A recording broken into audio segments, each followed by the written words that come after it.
Chilling tales for dark nights.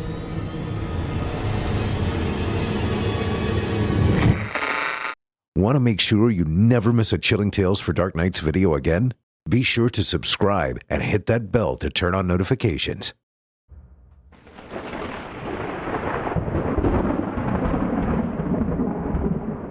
To whomever may be listening, welcome to the end of the world. That's fucked up, huh? Hundreds of thousands of years of building up to this? It's beyond surreal. And to be honest, I don't think I've processed it. Processed it? That's funny. Like anyone can deal with this. Maybe the Bible thumpers, but I don't think so. Can you imagine? Spent their entire lives waiting to be beamed up above, to leave before all the shit hit the fan. No, I don't think anybody is coping well at all. Now, I don't know exactly when the riot started, but it wasn't too long after the first incident. Once the footage went viral of the sky opening, everything went to shit pretty quickly. Buildings cracked like eggs, spilling their contents into the open air, where some unimaginable current pulled everything into a void? A hole? I don't have a clue, and neither does anyone else, except maybe the poor souls who got to see it with their own eyes as they rose up into the sky. I guess we'll all know soon enough.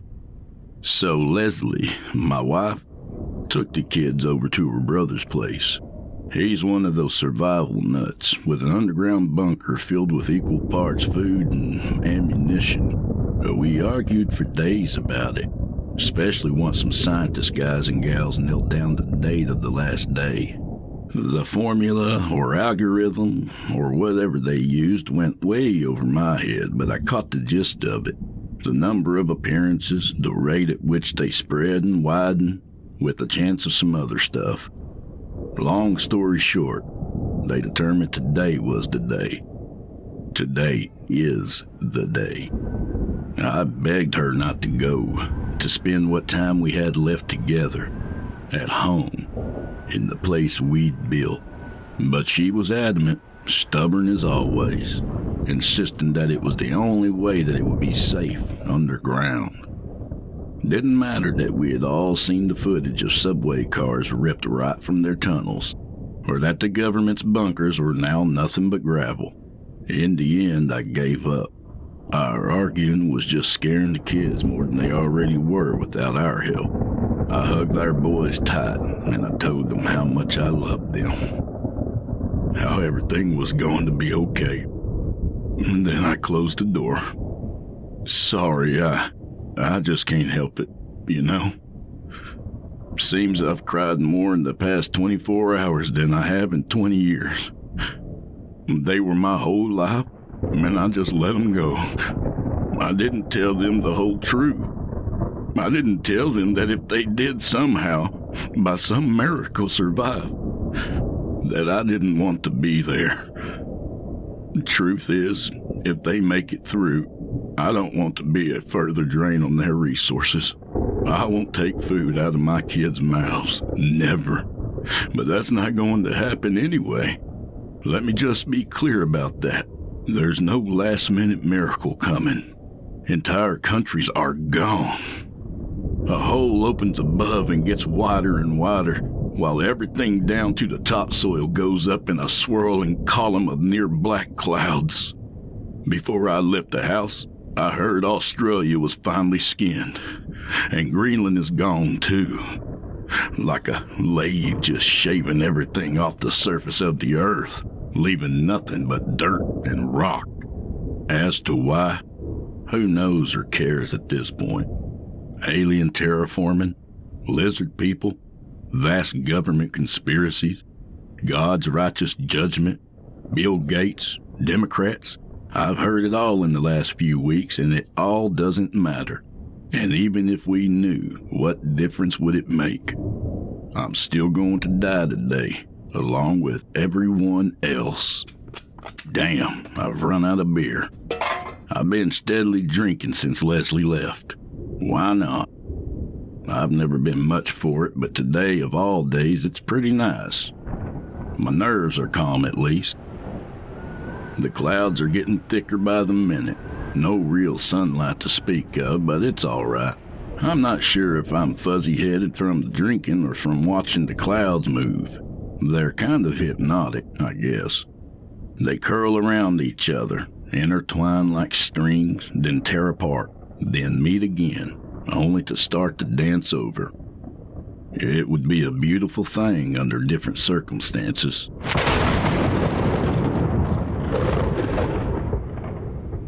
Christ, I've never heard a thunderclap like that.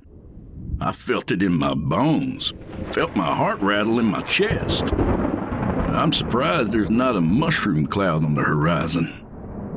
Well, that's how I always imagined the end, you know. My father used to tell me stories about drills they had to perform in school when he was growing up. The siren would go off, the sound sawing through the afternoon air. Then they'd have to crawl under their desks and put their little hands over their heads and wait for the end. And now my sons do something similar, preparing for the chance that some asshole with an AR-15 kicks in their classroom door. I get it now. I don't think I ever got it then, but yeah, I get it now. I'm not crawling underneath a desk, though. I'm just going to sit right here on my front porch and watch the sky open for me. No running, no hiding. It is what it is. I can see shapes leaving the ground in the distance. Malformed shadows rising in the air and up into whatever lies beyond the opening. Could be trees, might be houses. Our nearest neighbors live out that way, Jan and Harold. They came over to the house often to chat and see the boys. They never could have kids of their own, so I guess they liked being around mine. They didn't know how lucky they were. I know that sounds awful, and I feel awful saying it, but they didn't have to explain this impossible situation to a child. Didn't have to tell them that they wouldn't. I don't think I can do this. I thought I was strong enough to watch it creep towards me, but I can't. It's like watching the world's slowest bullet coming at you in a long, doorless hall. There's no room to dive out of the way, no doors to duck behind. I can see people going up now. The flailing limbs are easy to make out.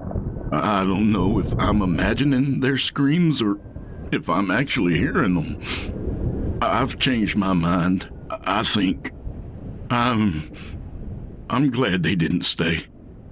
At least they won't see it coming. The edges are getting clearer. Not clean cut like it was carved into the sky. Nothing as obvious as that, but there's definition there. A boundary between worlds. I don't know if worlds is right, but it leads somewhere else. Some unimaginable place. Maybe even into the vacuum of space. Nobody knows. Screaming, yes. The screaming is closer. Can you hear it? The sound warps in the wind, back and forth like waves. Sounds closer than it is. I brought out my pistol with me. I just feel safer with it here. It won't stop what's coming, of course, but it will stop me. I just want to see inside before I go. See if there's something in there. And if I can't stick it out, well, I have another option. It was my father's pistol. He's long dead now, and I'm glad he didn't live to see this. Glad I don't have to see the smug satisfaction on his face. He already had a crazy streak in him, and this just would have made it so much worse. He went slow, Alzheimer's and dementia. I don't know if it was growing up with the threat of nuclear annihilation or what, but he was always preoccupied with the end of times. It just got worse as he got worse, ranting and raving about the apocalypse until the nurses would have to sedate him. One time, he made me hide in a closet for most of a day to keep me safe from some terrible end. When Mom got home, she was more pissed off than I'd ever seen her before. For the rest of that summer, I stayed with my aunt while Mom was at work. Dad wasn't working by that point, just drawing disability checks from the government. He used to work, had multiple jobs in fact, but he'd always lose them in the end. As soon as one of his bad days would happen, he'd be let go. He could never keep the crazy to himself, like he always felt the need to spread it around.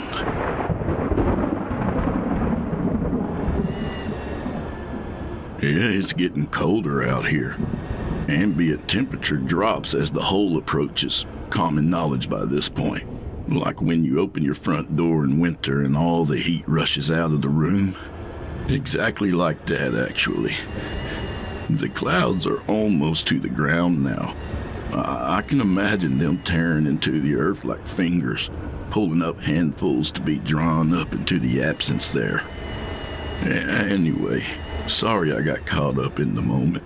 What was I saying? Oh yeah, Dad. He bust into my room one morning when the sun was just a glint on the horizon, maybe an hour after my mom had left for the day. He said I had to get somewhere safe. I think I nodded to him, still all bleary-eyed and mostly asleep. He scooped me up and carried me down the hall. When we got to the linen closet, he quickly opened it and sat me within. I don't remember much about the early hours, but I do remember pulling the folded sheet down from the shelf, wrapping myself up and falling back to sleep. When I woke again, light was shining underneath the door. I banged on the wood with my fists, screamed until I was hoarse, and my throat was raw, but Dad never showed up. I was locked up for hours, my stomach growling loud enough to echo in the closet. I pissed in the corner like an untrained puppy. When my mom came home, she found my dad standing in the front yard, pistol in one hand and beer in the other, staring up at the sky. My dad spent the next 5 years or so instilling the dread of the apocalypse into me.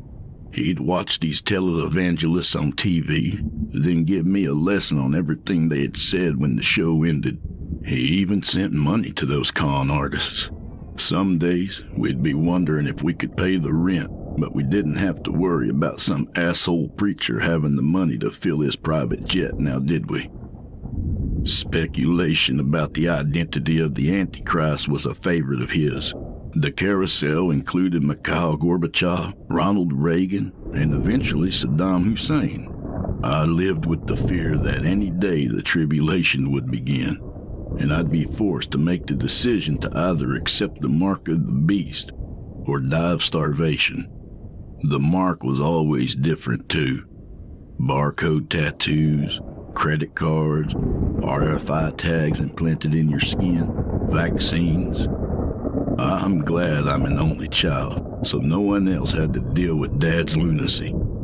The day of my wedding, my mom pulled me aside to tell me that Leslie and I would never work because we were both only children. She said we would be too stubborn to stay together. It's crazy what you think about at the end. What was that? It sounds like knocking, pounding. Maybe trees bouncing off of each other on the way up? I can't tell from here. All the debris just looks like shadows shooting into the sky. Maybe Dad was right. Maybe this is biblical and it just doesn't look the way everyone expected it to look. No heavenly light piercing through the clouds or people just disappearing or whatever else Hollywood has come up with. Maybe it's just a celestial vacuum cleaner sucking up everything into the sky. Don't know why we'd need all this crap up in heaven, but who am I to question the divine plan? The sky is... I don't know how to describe it. What color to name it? Gray just isn't enough, and silver would probably make you think that it's shiny when it isn't. It's like the dull gunmetal color of Dad's pistol. The clouds are gyring around the nearest hole, moving much slower than you'd think. Everything is slow. Has been slow for months. Time's different when you have all the time in the world. I was laid off 9 months ago. That isn't entirely true, I guess. I was fired, ashamed as I am to admit it. I had just found out about the holes opening in the sky, and I tried to tell people, but they just wouldn't listen. My boss overheard me, and we got into it, and I took a swing at him. Not my proudest moment, but the son of a bitch just wouldn't listen. Guess I got the last laugh, though, huh? But I don't feel like laughing. Dad's probably laughing wherever he is. Is this funny, old man? You got what you wanted. Everything is going to shit, and God's calling us all home. And what is that goddamn banging sound? Oh, shit, man. It's actually pretty funny. Here I am, laughing and raving just like the bastard.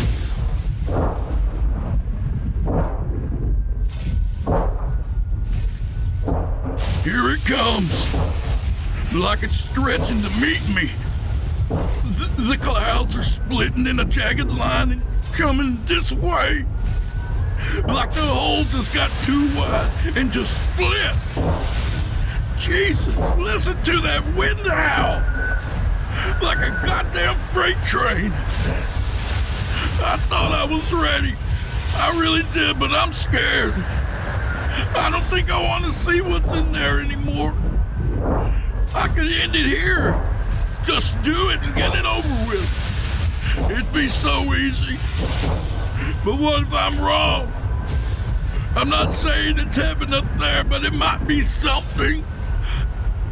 It could be a paradise, a fresh start for the human race. Goddamn Oz, for fuck's sake. Just anything but here. I'm not going to look. I'll let it take me, but I'm not looking. But I have to look. It doesn't make any sense.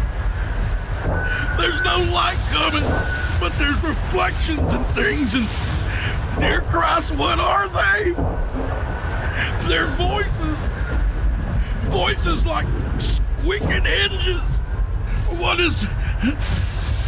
Leslie? What are you doing? Take the voice back. Back where? No! Don't look at it. What? At the hole! Don't look at it!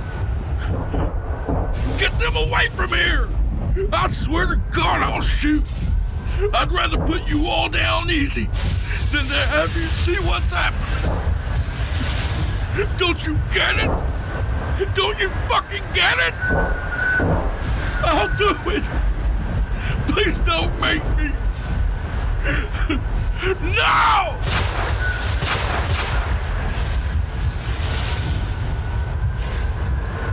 There. It's done.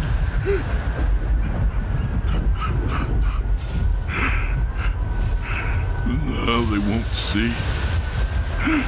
They never have to see. They're safe now. Jesus Christ. What? Where did it go?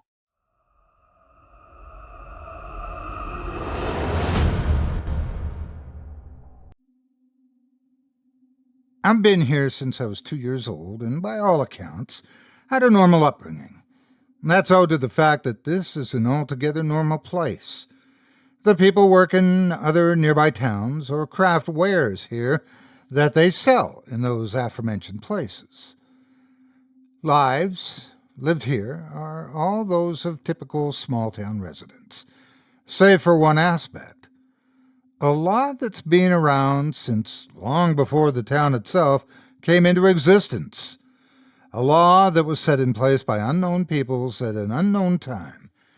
A law that has been tirelessly enforced by all peoples who've called this place home since. A law that has been abided by all who set foot in this place except one. The law is simple to abide by. Never touch the water. All children who are brought up in Humming Lake, which, by the way, is a colloquial name, are taught from the youngest of ages to never touch the lake itself. For me personally, I never knew why the law was put in place, nor did my parents, nor theirs. The reason for the law and the consequences that would arise from breaking it has been lost to history. Simply put, it was a rule that is always followed. An inherent regulation by which we all abided, however blindly. You might ask, well, why would you live in a lake that you apparently can't enjoy? And it's a fair question. The reason is that along with the law being passed down, so too has been the residents of Humming Lake's unwavering protection of the lake. For us, the lake has always been treated as a decoration, a massive, idyllic painting on display at the edge of the northernmost residents' backyards. And besides that assumed responsibility, it's simply a wonderful place to live. Out here, the nature around us is part of our town itself. Beautiful views, hiking, camping, rock climbing, it all amounts to an ideal, simple place to live for people seeking a simple way of life. We're about 40 minutes from a larger town, so while secluded, we aren't totally disconnected from the rest of the world. We just don't go in the lake. Last summer, we found ourselves under the oppressive thumb of an overwhelming heat wave. As it surely isn't difficult to imagine, the seductive gazes from the curiously dark yet still glistening water were frustratingly tempting, but still the townspeople of Humming Lake obeyed our cardinal law. It was easy enough. Other summers had proven similarly unbearable, and we made it through. Above-ground pools provided the same respite that cold showers and sprinklers did. But for 8-year-old Rodney Hartle, such substitutions weren't enough. For Rodney, the siren song of the 1.7-acre lake was too alluring to resist. While spending the afternoon running around with friends in the Danforths' backyard, which, after a small ditch, leads directly into the lake, under the watchful eye of all their parents, Rodney went inside through the back door to use the bathroom. Shortly thereafter, while Cal Danforth manned the grill, he saw in his periphery a shirtless Rodney Hartle sprinting from the front yard down the side of the house. It took Cal a moment to realize what was happening, and by the time he did, it would soon prove to have been a moment too late. In a split second, the spry 8-year-old had breezed by him, all while screaming in the kind of defiant voice only a child can truly muster, "I'm going swimming!" Everybody's heads turned with faces of abject terror as Cal dropped the spatula to the ground and tried as he might, the only person with even a hope of catching the rebellious boy, before it was too late. The rest of us watched with wide eyes as Rodney took step after rapid step with every intention of plunging himself into that forbidden abyss. He took a barely noticeable larger step over the shallow ditch, and in 2 more steps he would be feeling the water that none of us had ever felt against his skin, were it not for Cal Danforth.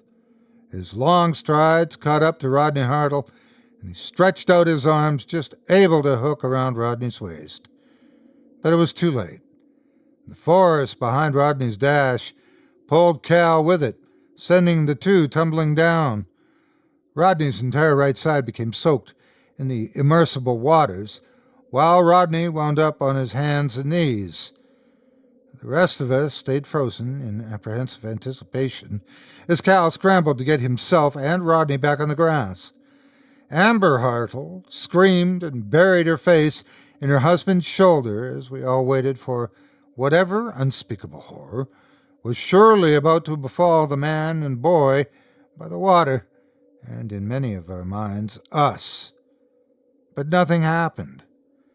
As the two sat terrified on the grass, just out of reach of the first man-made ripples Humming Lake had seen in innumerable eons, Jim Hartle began screaming at his son, tearing himself away from his wife, who desperately tried to hold back to no avail. Jennifer Danforth hurried over to her husband with towels and dropped them, then quickly stepped back. Jim grabbed a towel on his way over and used it to snatch his son up. Rodney attempted to wrap his arms around his father, frightened at everyone's reaction and his dad's own ire. But Jim pushed his son off of him at the very last moment, sparing himself from getting any of the water on him. Cal dried himself off, wisely telling everyone to stay away from him. It seemed like an eternity that we all stood there.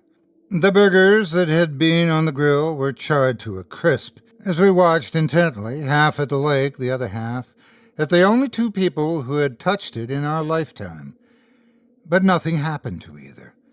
Cal Danforth and Rodney Hartle dried off, with the latter being taken home by his parents, the former then politely asking his guests to return home as well. I left Cal with a sincere, "Call me if you need anything," and went home. And for the next 10 days, everything was as it always was. Rodney Hartle was kept under a closer eye than he had been, but after a week's grounding and a stern talking to, so too was his life back to normal. On that 10th night, however, while John Derby and I sat on the back deck overlooking the lake, cracking our 7th beer each, a rustling came up from over the trees to our right, the ones just past Cal Danforth's house.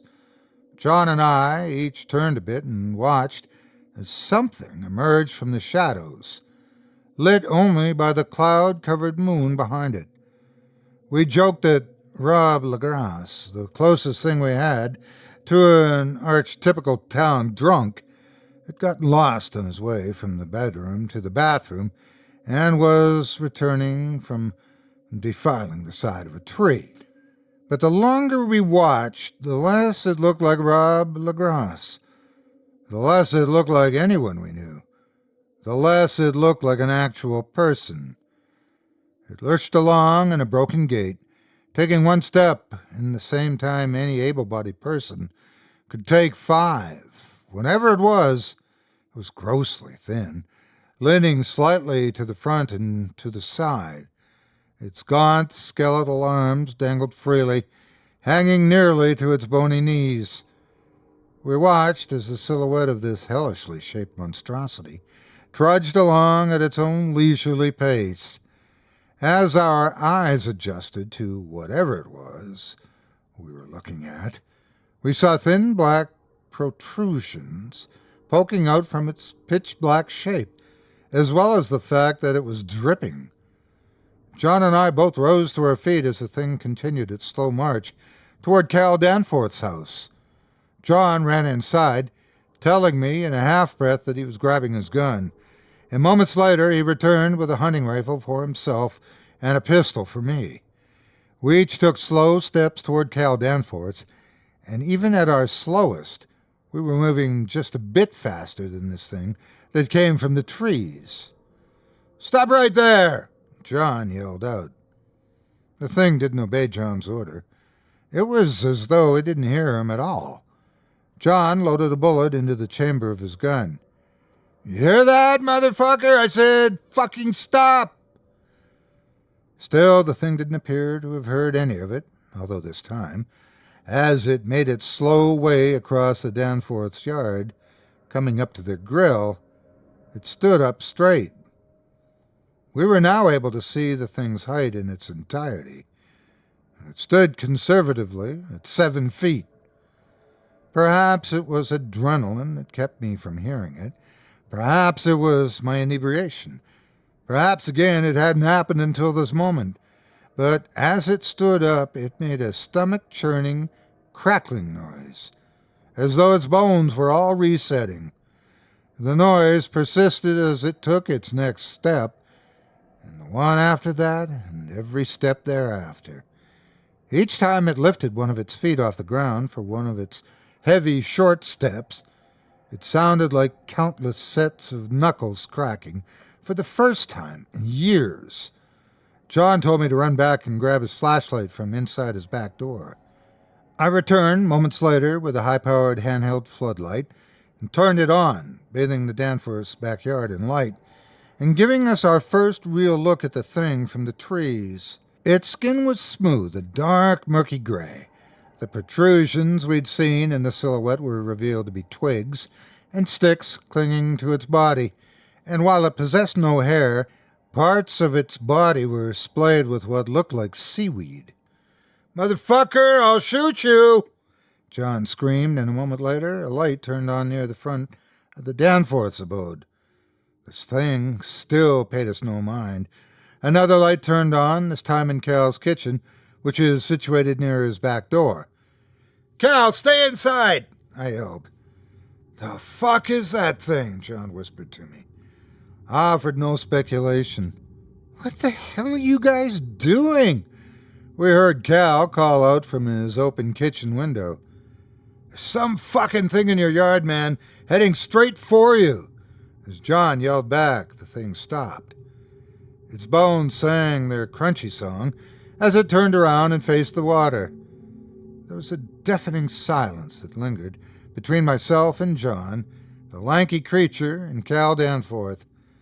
What finally broke that silence gives me chills just thinking about it now. We were still a fair distance away from it, so its features weren't readily apparent, but from what I could see, its eyes were little more than sunken holes in its face, and its mouth stretched much farther up the cheek than any normal person. And then it opened that mouth. It opened an average amount, like your mouth or mine would open when we spoke. But then, accompanied by the sickening crunch of snow being packed under a boot, its jaw unhinged. All the while, water spilled from the openings in its face. It then began making sounds. They weren't words, that was clear, even despite the fact that it was talking with a mouthful of water. It was undulating. The sounds it made came from deep within its throat, horrible, ghastly, terrifying sounds. John aimed his rifle at the gray creature and prepared to shoot, but I think he was as curious as I was regarding what this strange being was trying to communicate and to whom.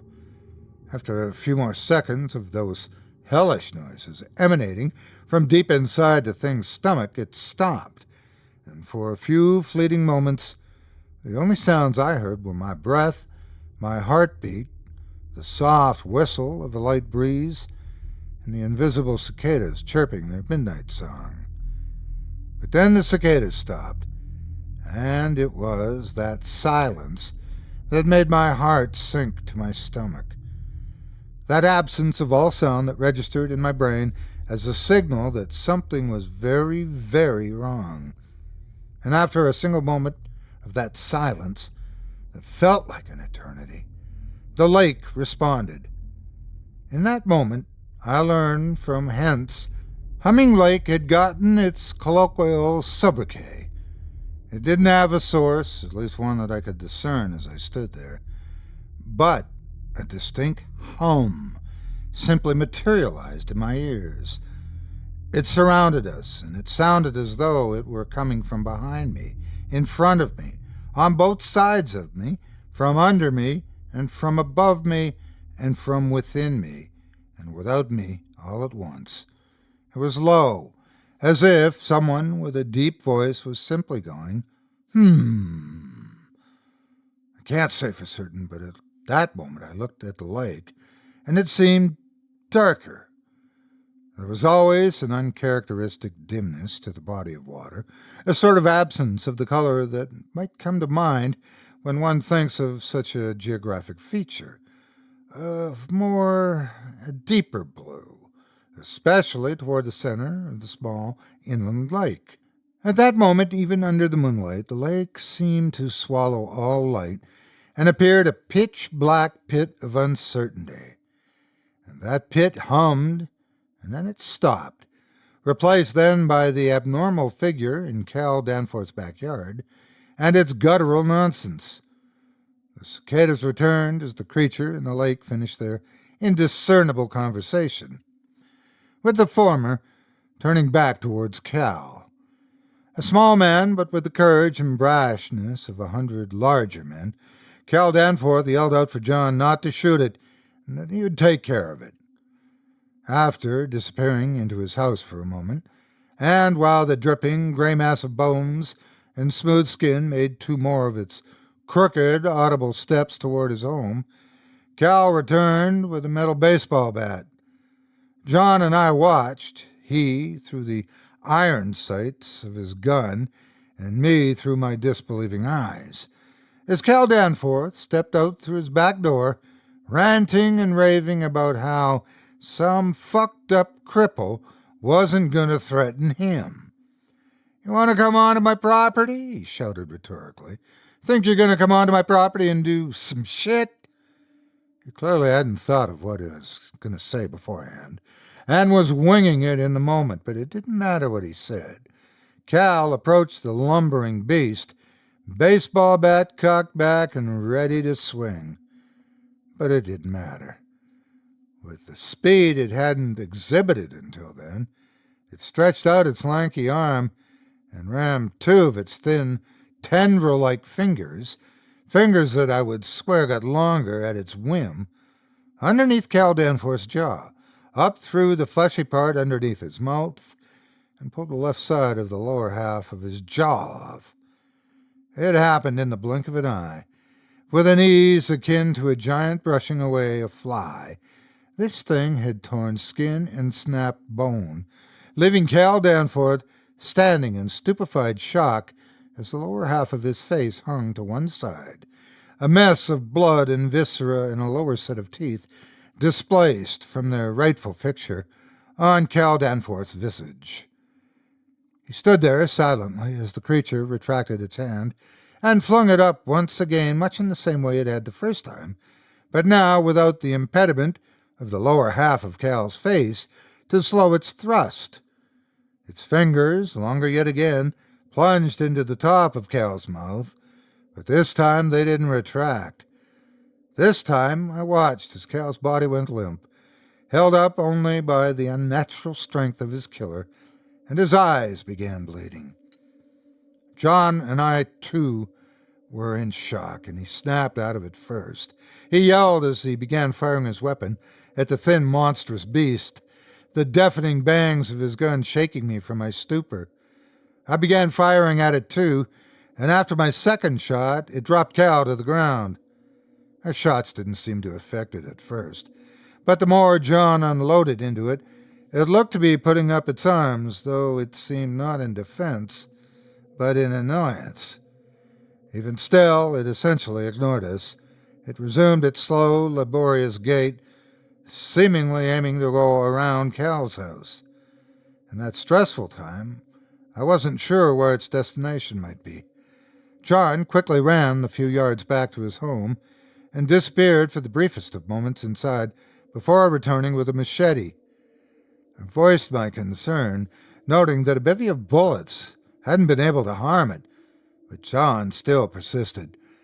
He made a wide berth around the thing, machete in hand. It was nearly to the left of Cal's house when John made his move.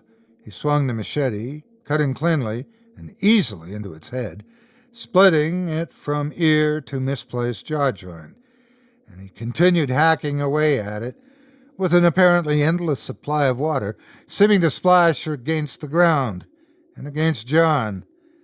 The thing collapsed to the ground in a puddle, its entire body turning to water as it perished, dousing John and soaking his shoes and the grass they stood on. "You motherfucker!" the drunken John shouted. "You fucking see that, man? Fuck this fucking thing." He stopped speaking abruptly and stood up perfectly straight, dropping the machete to the ground with a light splash. Then he turned back, first toward what I thought was me, but I would soon realize was the lake. "Johnny?" I asked meekly, my voice shaking, as my friend started taking rigid steps. He walked right past me in jerky, unnatural motions. I called out to him several times, each time ignored. I watched helplessly as John walked down the grass and right past me, as though I didn't exist.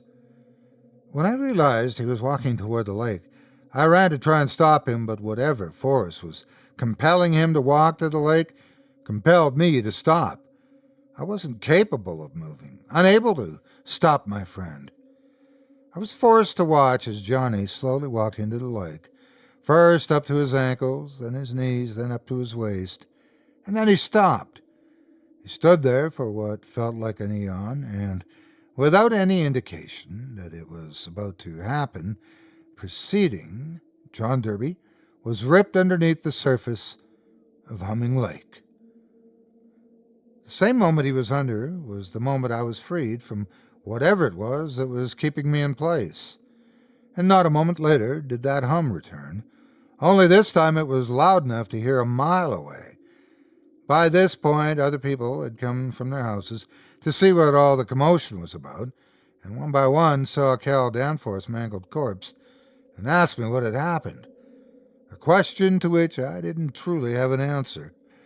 The hum raised in volume, and before long glass started shattering, and then, as quickly as it started, it stopped.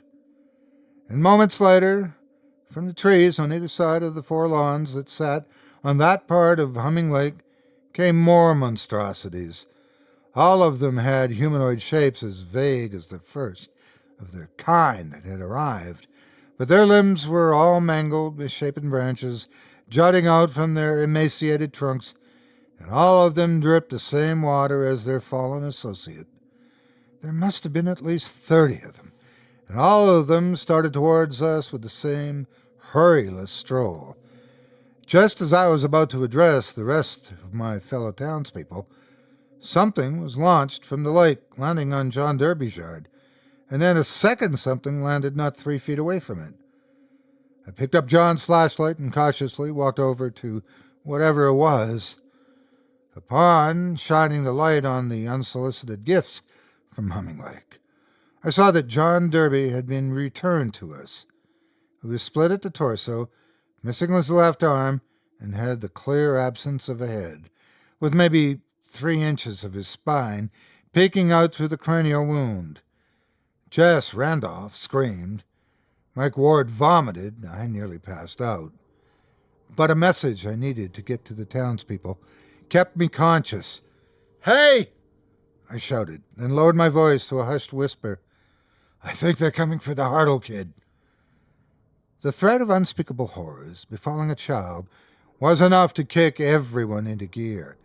I and 3 others began running to the Harville's house, while 3 others who had joined the ruckus stayed behind to combat the creatures from the lake, against my strongest objections. As we ran, we began hearing the screams of our unfortunate, bull-headed neighbors, and a look behind me at the angular, hobbling shadows, slowly but surely swarming them, turned my legs to rubber, and nearly made me fall. Our town doesn't have a typical structure. It's more or less just an area where houses are sporadically placed, seemingly at random, with a single road that leads out into the rest of the world. We ran through yard after yard until finally we stepped foot onto the one belonging to the Harvilles. Jess and I pounded on the front door, screaming for the Harvilles to wake, and after a few moments the lights inside on the house began turning on. Brian Harville opened the door in a half-asleep rage with a "What the fuck?" to greet us. We told him that something was coming for his son, as a result of the young Harville's failure to adhere to the law that had overshadowed the town of Humming Lake since long before any of us came into existence. Naturally, the elder Harville expressed his willingness to shoot whatever that something might be, but I told him it would be a fruitless endeavor. I made the decision that Rodney needed to be hidden elsewhere. I told Brian to take his family and drive far and fast away from Humming Lake. And so we went back into the Harville's house while the patriarch woke up his wife and son. I peered out the front window and saw in the distance the limping, jagged silhouettes heading our way, and yelled to the family to hurry. And at that same moment, me, Bill Dyer, Jess, and Mike heard the shower turn on. Fearing that we didn't adequately express the urgency with which they needed to be moving, Jess and I ran through the living room and turned down the hall, where we saw all three Hartles standing in fear, all three of them also wondering who turned their shower on. And then to mine and Jess, right? The kitchen sink turned on at full blast. "Is that?" Jess started, but she didn't need to finish. Not a moment later did the flow of water become too strong, sending the faucet soaring into the kitchen ceiling. The water was dark and murky, the unmistakable water of Humming Lake, not the clear well water the town had come to rely on. The knobs were next, landing on the now wet linoleum with a tin ring from each. The Hartles yelped when similar sounds came from their bathroom, the shower head and bathroom sink faucet, and all the corresponding knobs bursting from their right places, flooding the bathroom with the forbidden liquid. After a moment, that very same water began pooling out the bathroom and into the hallway. "Jump over it! We have to leave now!" I yelled. The family obliged, and all three made it to the living room without so much as a drop of water on them. Brian grabbed his keys from a bowl on a small table at the end of the hallway, and we all made our way outside, where our hope was crushed. The lights on all the houses we could see were on, and coming from inside the houses were shouts of anger, fear, and confusion, as well as water. So much water. It came from under all of the Hartles' neighbors' doors, and before long it came from the Hartles' house, too. We did our best to avoid it, but Mike Ward wasn't so lucky. As he tried to step over a stream of water, he tripped, landing hands and face first into a shallow river. Over him, Bill Dyer similarly stumbled, ending up on his backside, soaked. Jess yelled at them to run the other way, so as not to risk us getting wet, and wished them luck in a single breath. I looked behind us and saw the Hartles' car, with water surrounding it on the ground below. Then I saw them. The creatures had made their way up to the neighborhood, with some breaking off from their groups to go inside the houses, belonging to whom I can only assume were those not lucky enough to avoid the fountains the lakes had created from their fixtures. Finally, we reached our destination, which was 3 houses down from the Hartles. Bob Harrison's house. Bob was in the middle of reshingling his roof and had what we hoped would be our saving grace, a ladder already set up against the back of his house. With the water closing in from 3 sides, our only route was to hope and pray that the spots on Bob's backyard that we took weren't yet soiled by the lake water coming from his and the other houses. Brian had Rodney over his shoulder, and only moments before we reached the ladder, his foot made a loud squelch. Before I even realized what had happened, Brian grabbed me, flipped me around, and threw Rodney over my shoulder. He told me to go, and that he was going to climb the lattice on the next house over. Rodney climbed the ladder first, then Jess, then Amber Hartle, then me. As we climbed to the roof, I looked over and saw Brian sloshing through Bill's yard and over to the side of Hal Chalmers. Once we made it to the roof, I kicked the ladder to the ground. I can't be certain how long it was, but we were safe for a few minutes. We took the time, sitting on the half of Bob Harrison's roof that was shingled, to try to regroup, but none of us could come up with a plan. All the while, there was a cacophony of fractures, and cracks and splinters, and breaks blended with the close and distant screams of the unfortunate residents of Humming Lake surrounding us, and before we knew it, the lake's grotesque agents were shambling to the ground below. We were surrounded by the swamp of the lake water to the back and sides, and by the slick, gray, jagged beings to the front. There was a brief standoff, whereupon we on the roof simply watched in terror as the creatures below congregated in a single goal in mind. The silence was haunting as they looked up at us, and that silence was only broken when one of them raised its arms with all the creaks and cracks that accompanied its movement. It pointed to the 8-year-old boy. His mother yelled down they weren't going to take her son, as any mother would, at which point the creatures craned their crooked necks and arched their mangled backs to face the direction of the lake, now roughly 2 blocks away. One of them spoke loudly in an indiscernible language, and once it had said its piece, they all made the turn back toward us, spine tingling for us and spine shattering for them. Then the lake replied. The hum came from all around us, steadily rising in volume. The glass on several more houses shattered, and it became disorienting. While the rest of us covered our ears, Amber Hartle released her son and stood up. "What are you doing?" Jess yelled out, but Amber didn't respond. Amber simply stood up and took 3 steps forward, the last of which sent her tumbling off the roof to the ground below, a fall that culminated in a sickening crunch that I was thankful I didn't have to see the visual for. "Oh, my God," Jess said, looking past me to our right. We had been so focused on what was going on in front of us that we had nearly forgotten about the just now become a widower Brian on the other roof. 2 of the lake's emissaries had wandered their jagged wander 2 houses down. Brian, too, was blindly walking down the roof, and we watched helplessly as he went headfirst over the edge.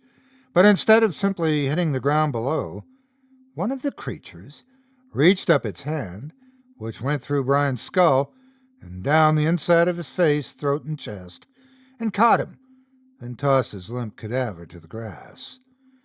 Jess and I sat there in horror, in shock, unable to move, while Rodney wrapped his arms around Jess, sobbing, presumably at the revelation that he was now an orphan.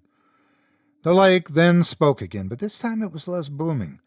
It's hard to describe a hum, but whereas before this moment the lake's tone had been menacing, it now sounded almost calming. It hummed its hum, then quieted, never fully stopping, and instead of being replied to by the monsters it sent to do its bidding, a response came from Jess's lap. "What?" Rodney said. The hum continued, and so too did its exchange with the boy. "I don't want to. Why? Will my mom and dad be there?" "No!" Rodney cried. "No, I won't!" The creatures below all screamed. From deep in their stomachs, by way of their throats, they all screamed out shouts in tones entirely foreign to the human ear. The hum joined them, returning to its horrible, booming roar. Rodney buried his face in Jess's shoulder, sobbing. The noise was overwhelming, and I could almost feel the headache materializing in my forehead. And in an instant, the beasts stopped, and the hum returned to a tolerable level. At the same time, Rodney stopped crying and tried to push away from Jess, but she held on to him.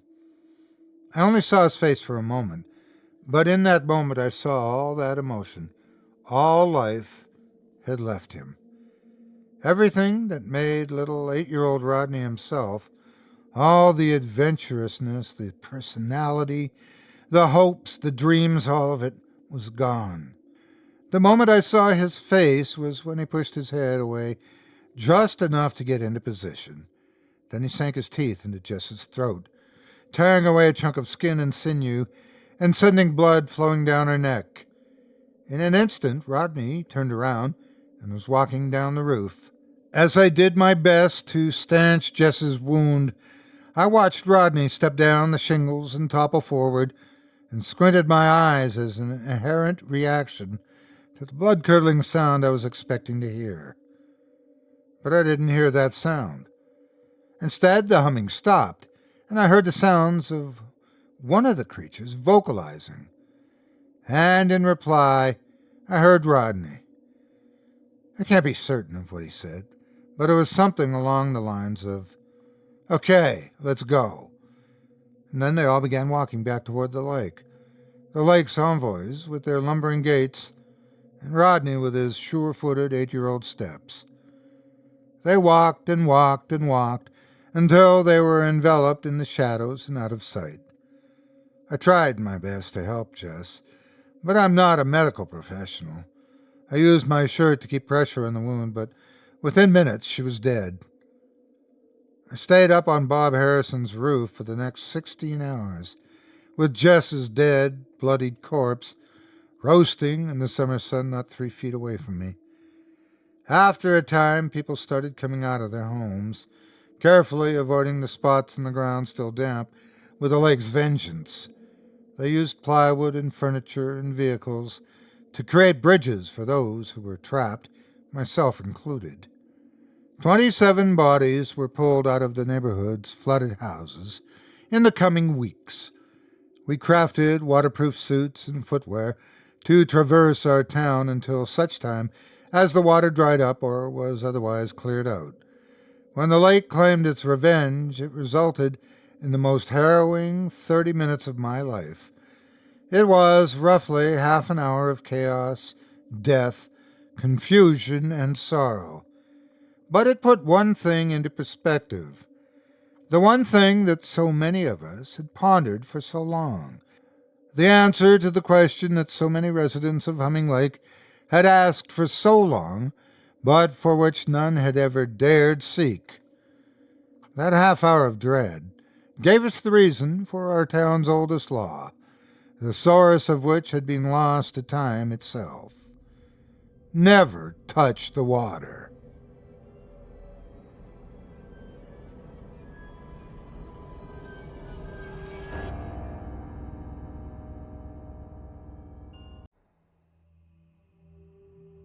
One. I have never been a superstitious man, and can honestly say that I do not believe in vampires, ghouls, demons, or anything else that those youngsters with their vivid imaginations and smartphones like to dream up. But there is one thing that happened a very long time ago that still haunts me to this day. I do not know whether I dreamt the whole thing or not, and it has plagued me for 70 long years. Memories are a funny thing, and I admit they are subject to mythologizing. As we grow old, our childhood recollections betray us. They blur and fade, and often all we are left with are these fragmented shards of the original events. But this memory is as clear as the morning sun to me.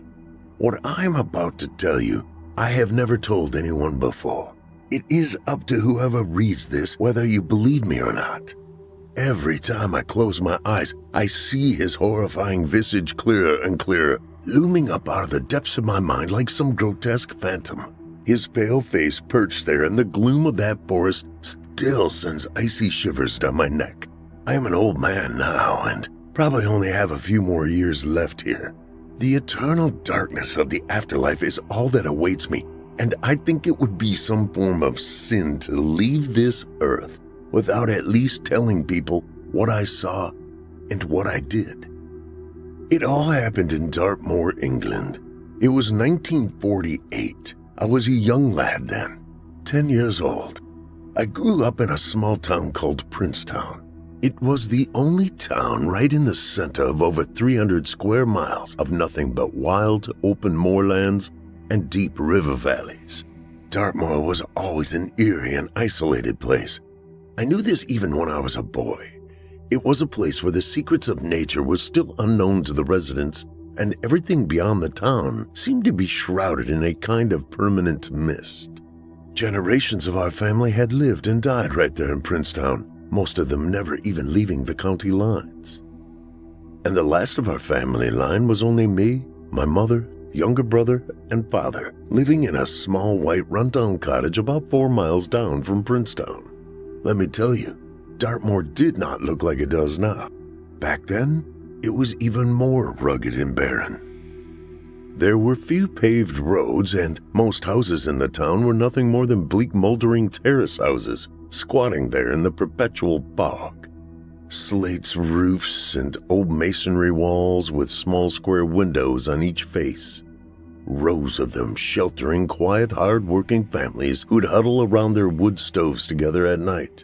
During the day, curtains would twitch, and you could sometimes catch glimpses of the solitary hermits who had been living there for decades.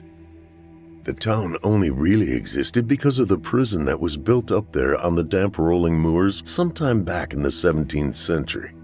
And even then, the prison itself was ironically only built there because it would have been harder for the prisoners to escape. Princetown was like some lonely bastion or frontier town set up high in the hills.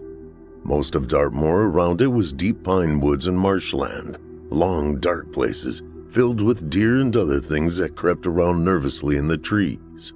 This was before pylons carved their way across the lands, and those great metal eagles were seldom seen in the skies. Before most of the forests were cut down by the Forestry Commission, there was a lot of room for secrets. One of them I met. My dad was a prison warden at HMP Dartmoor. He would work 15-hour shifts, and I rarely saw him, if I'm honest. So for the majority of my childhood, it was just me and my mother. She worked at the Plume of Feathers pub there in Princetown. She was a barmaid, and every night she would put me to sleep at 7 before heading off to work. I spent a lot of time on my own, and as a result, had to entertain myself. I would often play with my little wooden trucks down in the meadows at the back of our house. And when both parents were working, I'd stay up by candlelight and read dictionaries and encyclopedias. I was quite a dull kid, if I'm being honest. If my wife were still alive now, she would tell you I have never had an imagination and am one of the least creative people you would ever meet. Anyway, I'd just turned 10 and was getting used to the idea of being an only child. But then, Elfie was born. Little Elfie. He was such a sweet baby. One day my mother came into my bedroom and sat me on the bed. She took my hand, told me I would have a baby brother soon. I hugged her and she told me nothing would change and I would still be her eldest son. At first, I was excited at the prospect of having someone to play with and someone to look after. But after he was born, things changed. I couldn't help but notice how much they doted on him. It felt like I was unceremoniously pushed aside. It began to burn inside me. That idle neglection soon gave way to jealousy. I didn't know why, but I started to dislike Elfie. Whenever he would giggle and kick his little legs, I would roll my eyes and leave the room. Not that my mom or my dad would notice me leave. They were too enamored with how cute Elfie was to take interest in me anyway. To this day, I do not know why I let it happen. The logical reason would have been a fit of deep jealousy, but I know that's not what I was thinking at the time. To tell you the truth, I wasn't really thinking at all. It was early evening, a sultry hot evening in July. I was giving my mother a hand with bathing Elfie. I would pass her the soap and such as she gently bathed and scrubbed giggling little Elfie. His head was half submerged in the water, and he looked up at me and her and smiled. He had bright blue eyes and wispy blonde hair. A cheeky rounded face framed his fat little grin. Babies have spent most of their lives in liquid, so it was no surprise why he was so happy and comfortable bobbing there in the warm soapy water. He must have thought he was back in our mum's womb all over again. I didn't know why his smile bothered me so much. Maybe I saw it as a smirk and that he knew what he was doing. I thought he was mocking me. At one point, my mother mentioned that she had to get ready for work. She stood up and asked me to hold on to Elfie for a few minutes while she brushed her hair. So I did. I put my arm down and held the back of his head gently. His piercing aqua blue eyes looked right into me. He waved his arms excitedly and chuckled, spewing water from his mouth as he did. He was such a sweet baby. It was then that I decided I needed to get a towel to dry him off. My mother didn't have long before she had to leave for work, and we had to dry him down before putting him to bed. So I sat him upright in the bath and left the room. Then, without thinking, I went and sat on the end of my bed and waited. I don't know why I did that. A few minutes later, I heard my mother's screaming echo down the hallway, this agonizing weeping that made me shudder. "No!" she bellowed. "Elvie, no, God, no!" She screamed that over and over. She then burst into my room holding Elfie. He was no longer giggling. His pale, lifeless body hung from her grip like he was a wet towel. "What did you do?" she screeched at me. "What did you do?" I couldn't say anything. There was a thick, squelching lump in my throat, stopping me from talking, and I couldn't even look at her. My skin tingled and I felt sick. All I was thinking was, "Liam, why did you do that? Why did you let him drown?" My mom cried and sobbed. She hugged his body tight to hers, tears streaming down her red face. She then closed her eyes and went quiet. And so did I. It was worse when my dad came back. The police and the ambulance came with him. Elfie was pronounced dead at the scene. The police interrogated me while my mom sobbed into my dad's arms in the background. The detective asked what I did, and I could only reply, "I went to get a towel for him.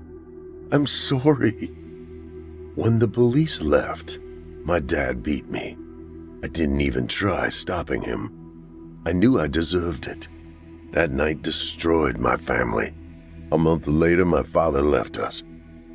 He didn't say anything to me before he did. 2. All of that happened 6 years before I met the thing in the trees. The year was 1954.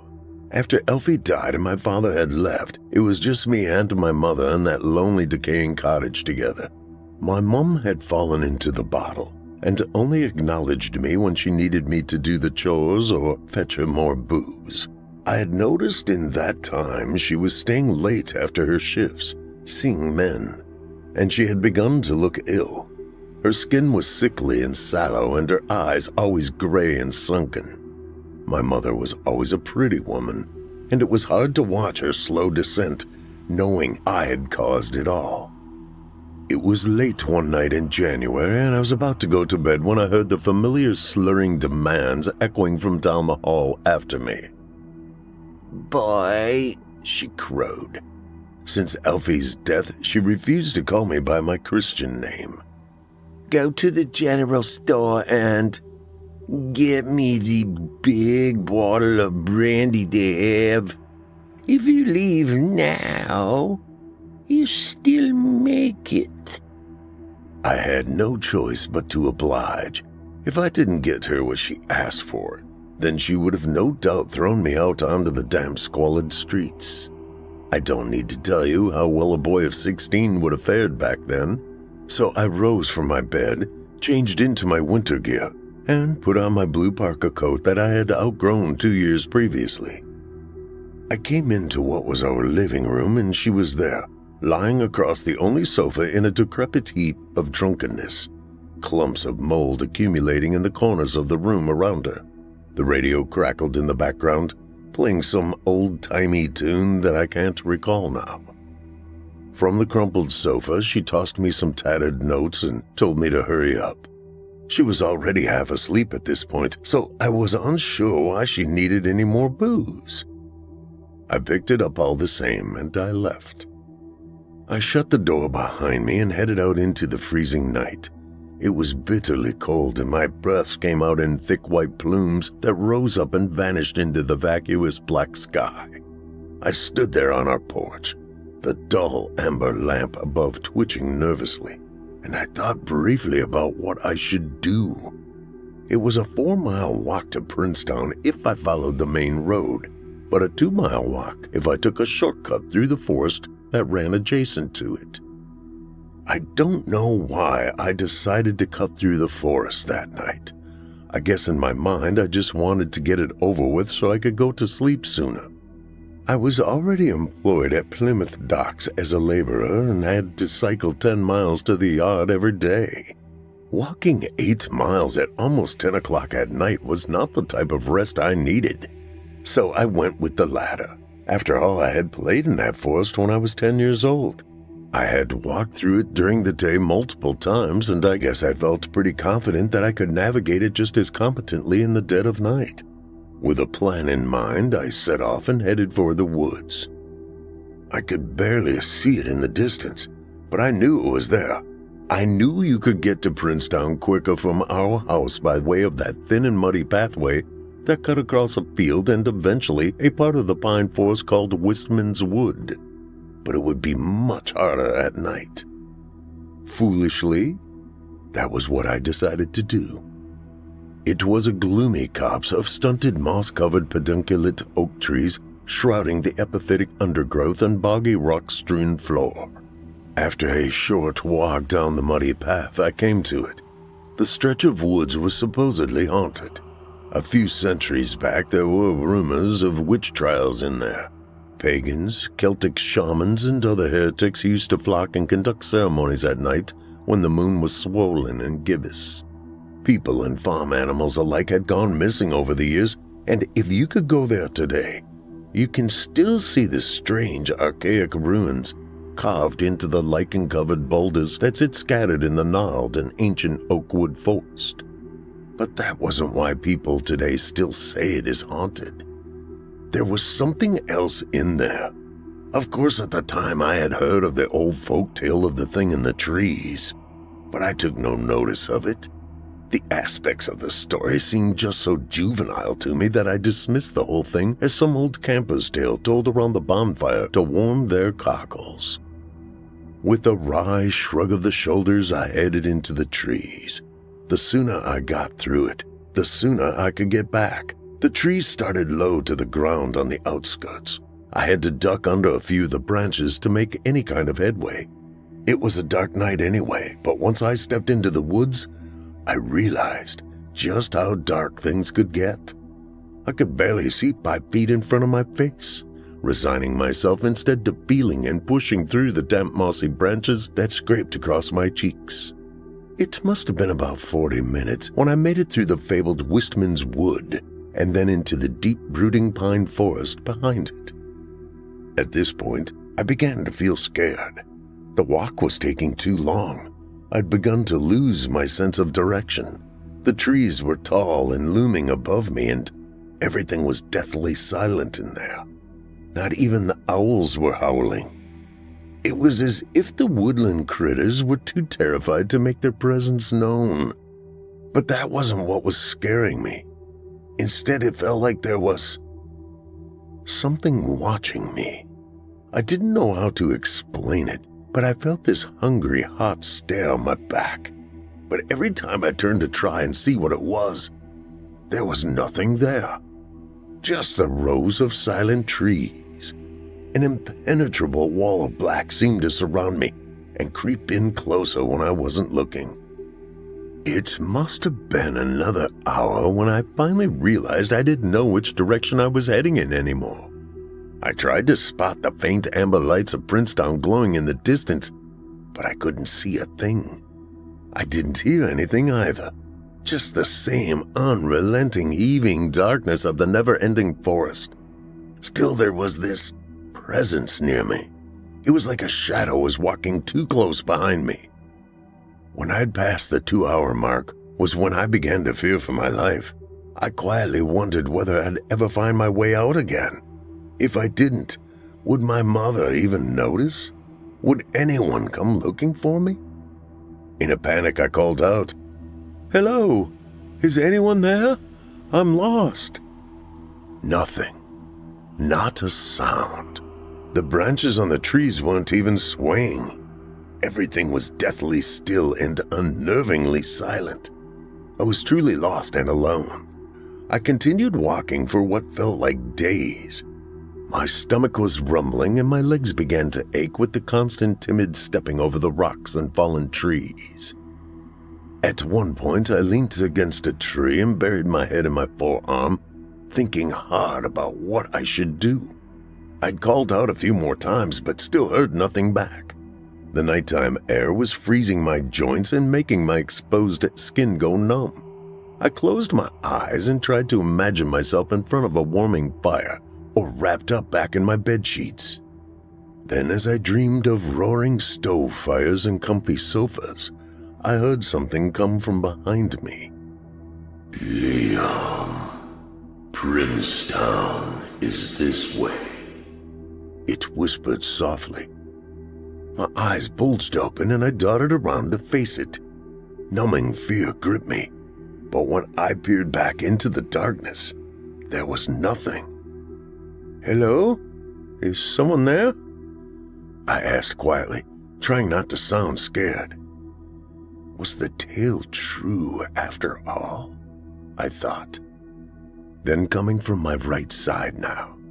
You have to hurry, or Mommy will throw you away.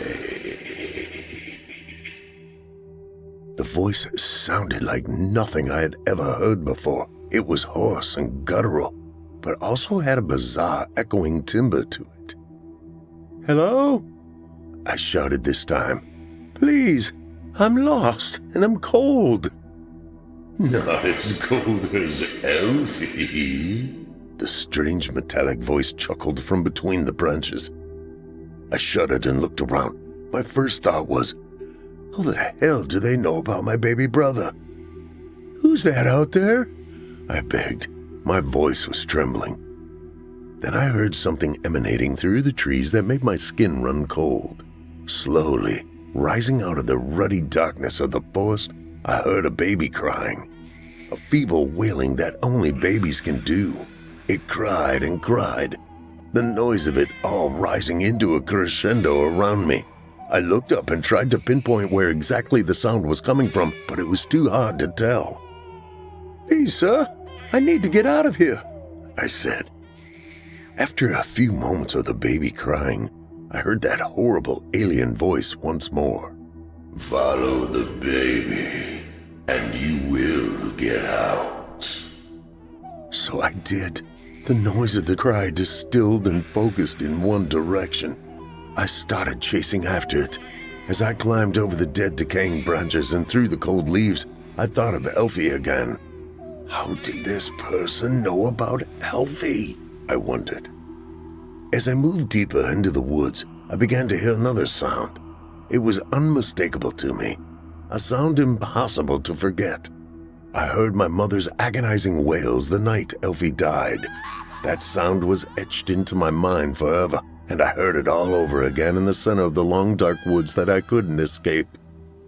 Without warning, I began to howl. The noises of baby Elfie crying and my mother keening assailed my ears and made me break down. "Mom, I'm sorry. I'm sorry," I shouted in reply, but they continued crying and sobbing in the blackness. "Please, Mom, I didn't mean to. I'm sorry." They didn't stop, so I wiped the tears from my blistered face and continued walking. I didn't know what direction I was heading in, but at that point, it didn't seem to matter anymore. 3. For what felt like days, I continued wandering around in the darkness, all of it an endlessly repeating cycle of tree trunks and gulches, hills and moss-covered stones. I was so sick of it all. I was so tired that I couldn't even lift my head to glance forward at my plight. Instead, just this relentless stream of moss and puddles drifted below my feet. The air was raw and wretched against my skin.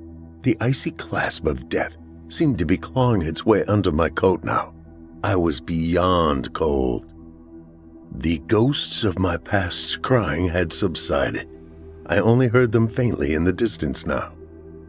I continued walking. I walked and walked. Then my feet began to slow and drag across the primal earth. I began to stumble. Soon I wasn't walking anywhere. I remember this part clearest of all. I then conceded defeat and sat down at the base of a giant ancient pine tree and just stared off into the inky darkness, almost accepting my fate now. I sighed and leant back. The bark of the tree scraped against my legs and back, and the earth below me was much colder than the air, but I didn't care anymore. I thought I was going to die in there.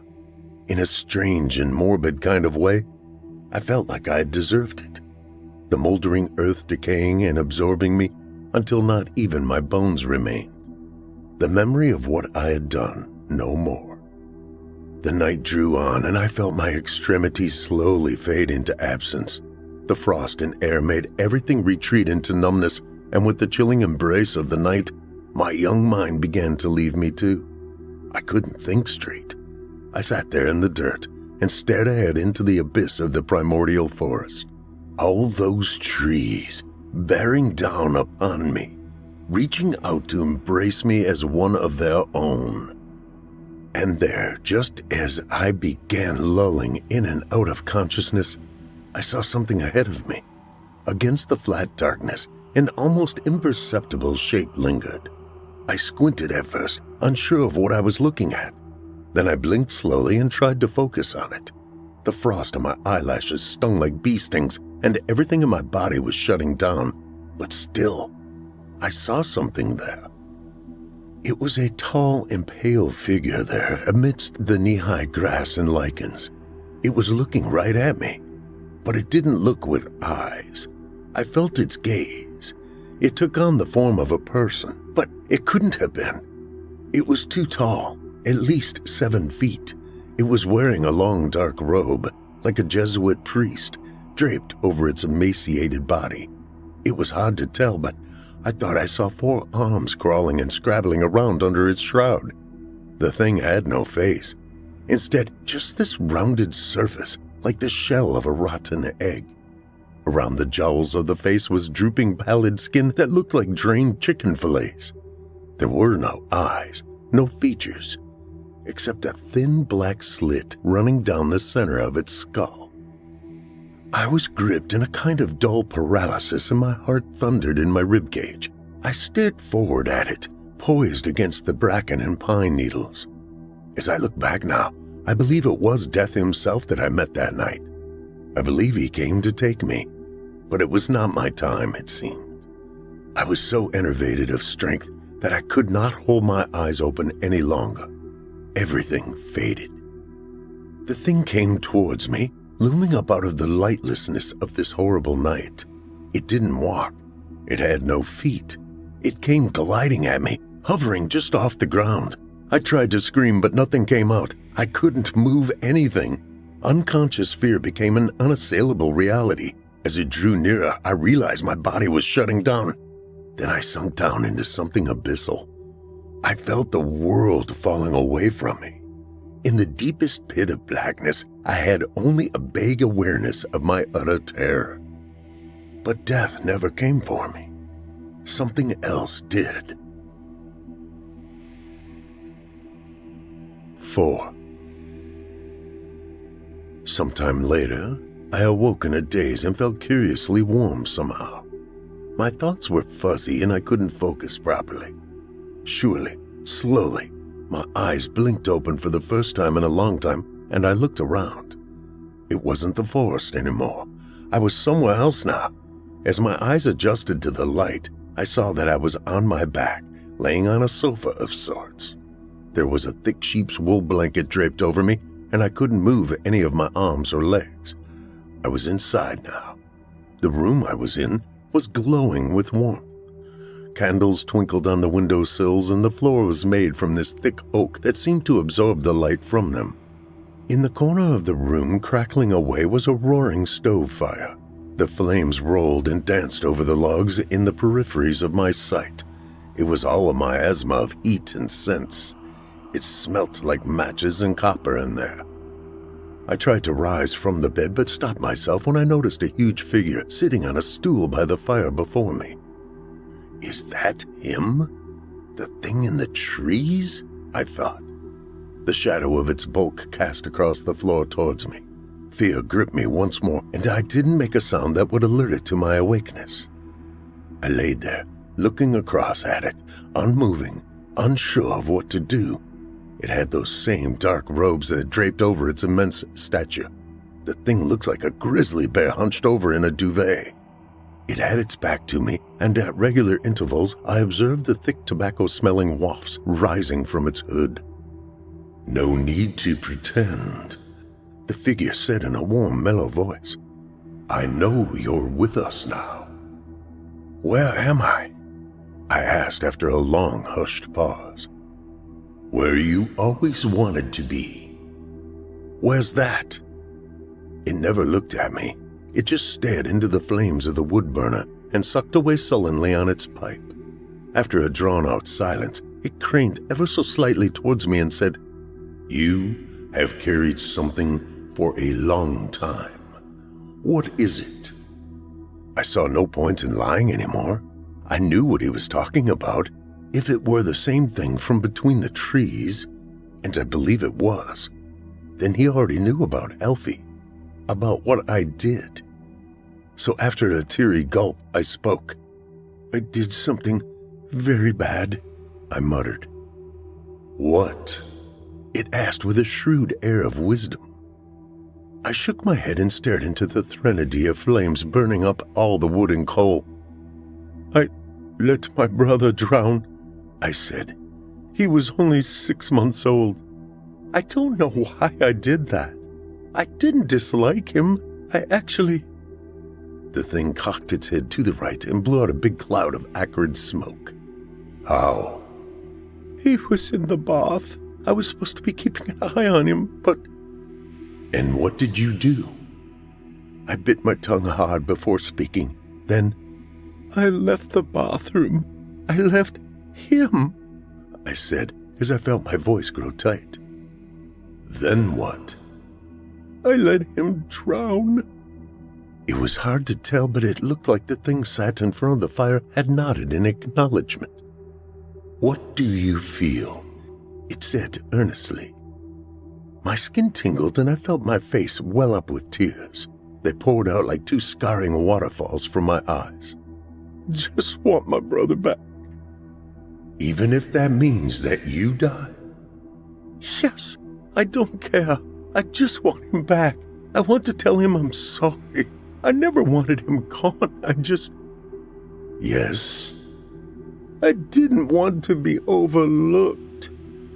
Then there was quiet in the room. The fire rolled away and everything was silent once more.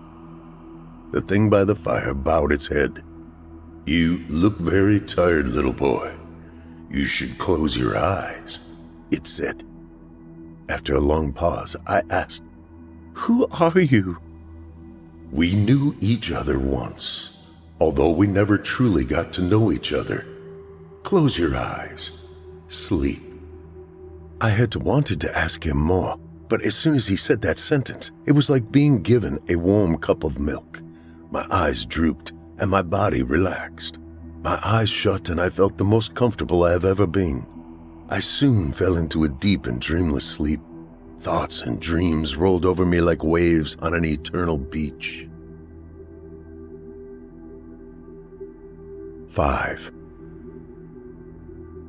I woke up with sunlight in my eyes, slanting its way through the trees and onto my face.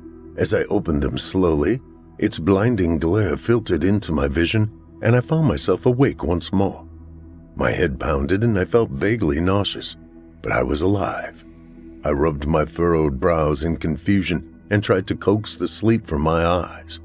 When I leaned up wearily and looked around, I saw that I was still in the dreaded forest. But it was different now. It was the morning. My sight adjusted to the bitter sun rays and I could see the edge of the forest. In fact, I was a mere 10 feet away from the main road that led into Princetown. The relief shot through me and I almost started crying again. More than anything, I was just glad to see the end and be free of the awful trees.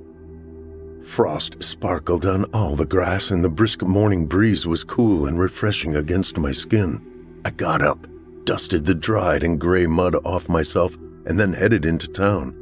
My thoughts were racing. Did I imagine all that? Or did that thing bring me to the edge of the forest?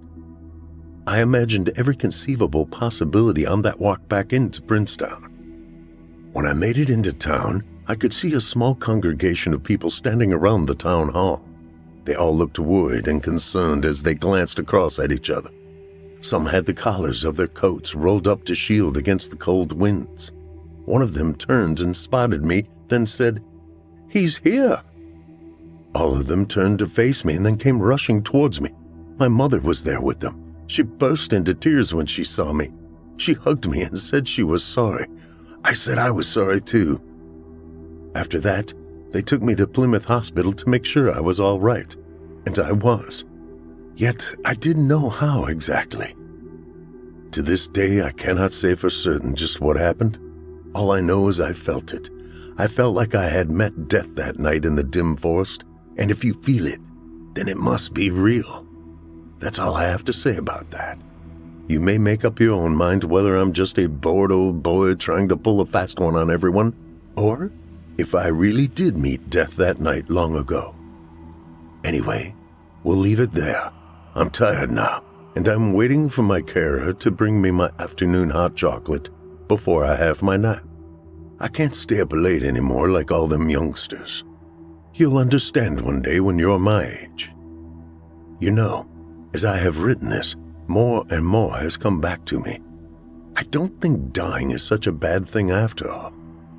As I become more senile and infirmity creeps ever closer, I must confess, I am sad to see all of this end. But I'm also optimistic for what lies on the other side of death. I hope Elfie is there. I hope he forgives me.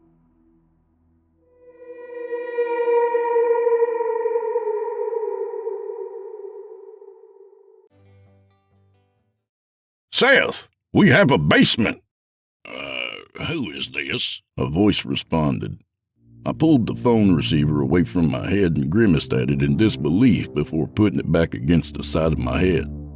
It's Chase. Chase Pimental. Good Lord, man, don't you recognize my voice? Oh, yes, I'm sorry, Chase. We were just sitting down for dinner, Seth Meehan said apologetically. What did you say again? A basement. Our home has a basement, I repeated with fading elation. A basement.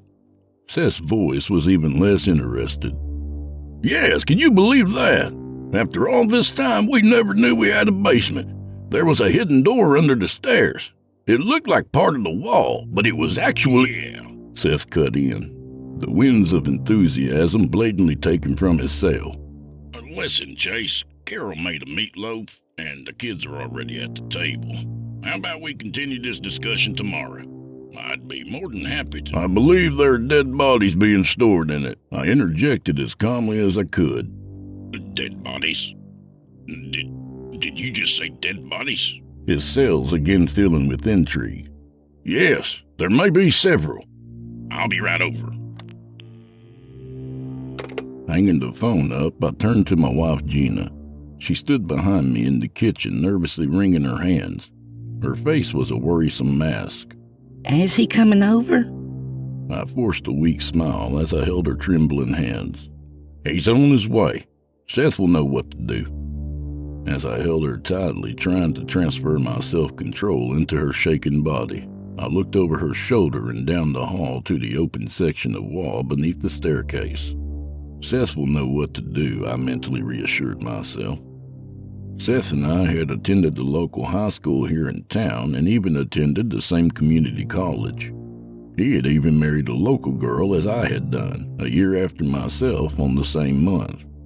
Now in our mid-40s, he resided in a respectable area of town filled with cookie-cutter homes and freshly manicured green lawns, while Gina and I chose to live in an old two-story colonial home on the outskirts of town. Gina's father had passed away 4 years ago and left her with a sizable inheritance, which we put a portion of into the buying and repairing of the aged abode.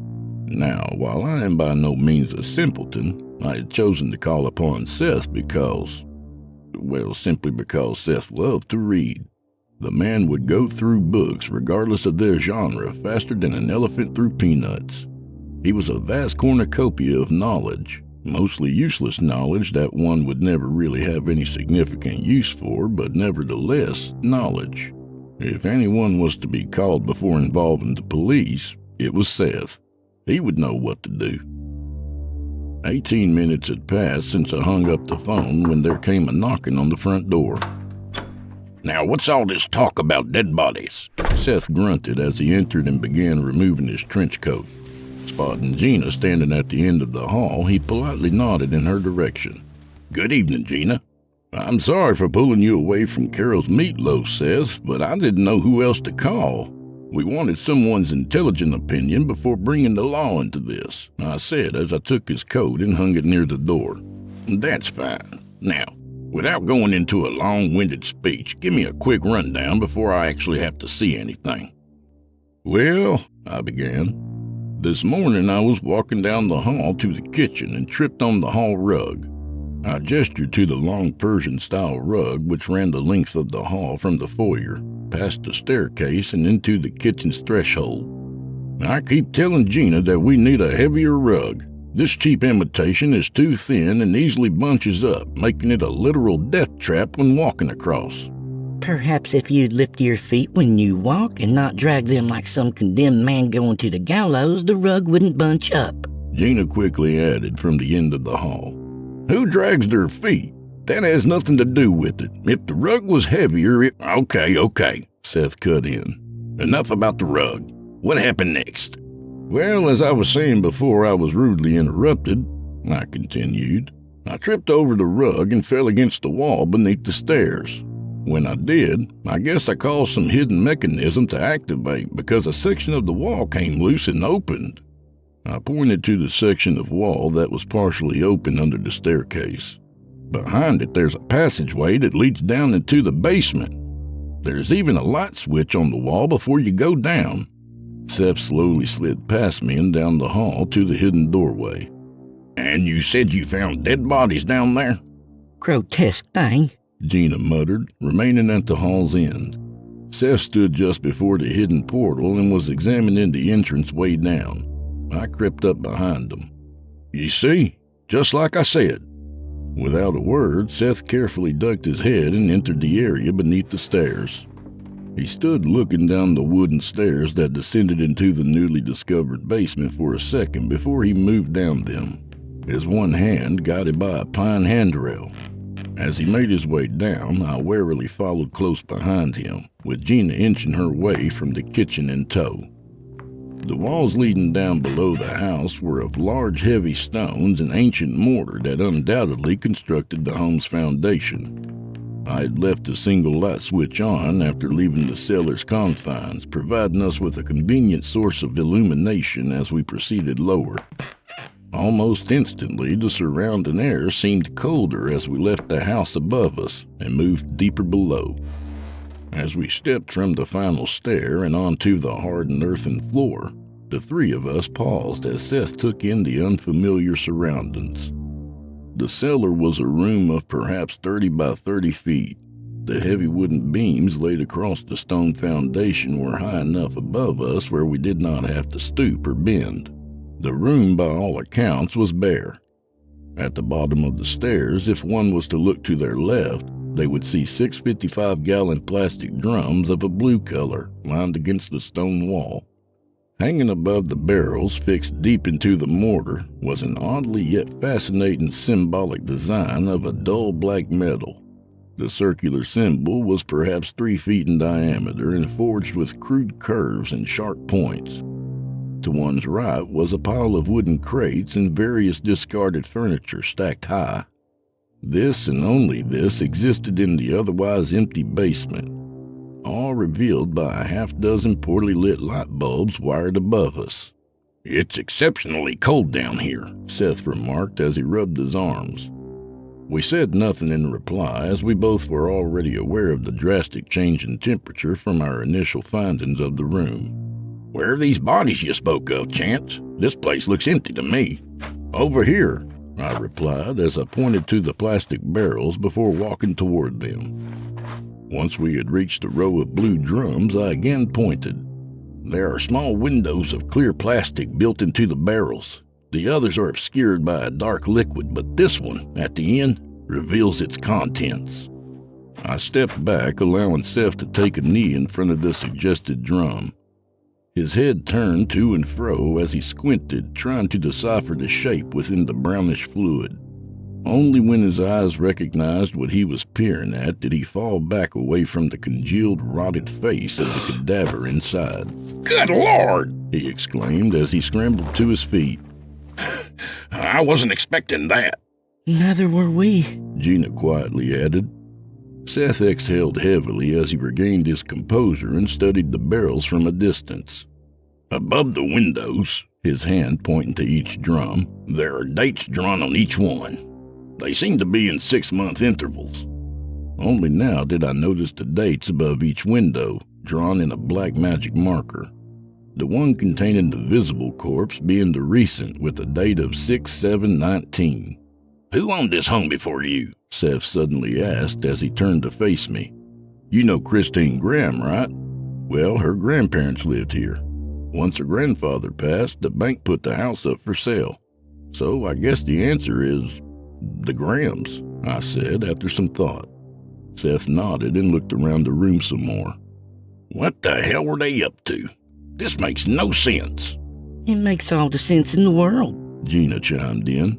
They were murderers. Isn't that obvious? I shrugged at her comment as I had no sensible rebuttal. Who would have ever thought? I wonder if Christine even had some faint inclination that something was going on down here. "Whatever secret the Grahams were hiding, I'm guessing it died with them," Seth replied as he continued to study the room. "Like this design on the wall here. What's this all about? Apparently it has some significance." He then turned to the stack of crates and furniture behind us. "And why is this down here? There's no rhyme or reason for..." His voice trailed off as he took notice of something within the heap of furnishings and moved toward it. "What is it?" I asked as I followed. Without answering, Seth paused at the pile. "There's a chest freezer buried underneath all this junk." "So?" He moved to the side, allowing me to view the large, filthy gray freezer. "Why is there a padlocked hasp bolted into it? What's inside that's not meant to be seen?" Sure enough, someone had screwed a hasp of newly polished metal and a heavy padlock onto the old chest, preventing the lid from opening without the consent of a key. "You don't think that there may be more bodies in there, do you?" I asked. Seth only glanced at me, his expression speaking louder than any words. I nodded.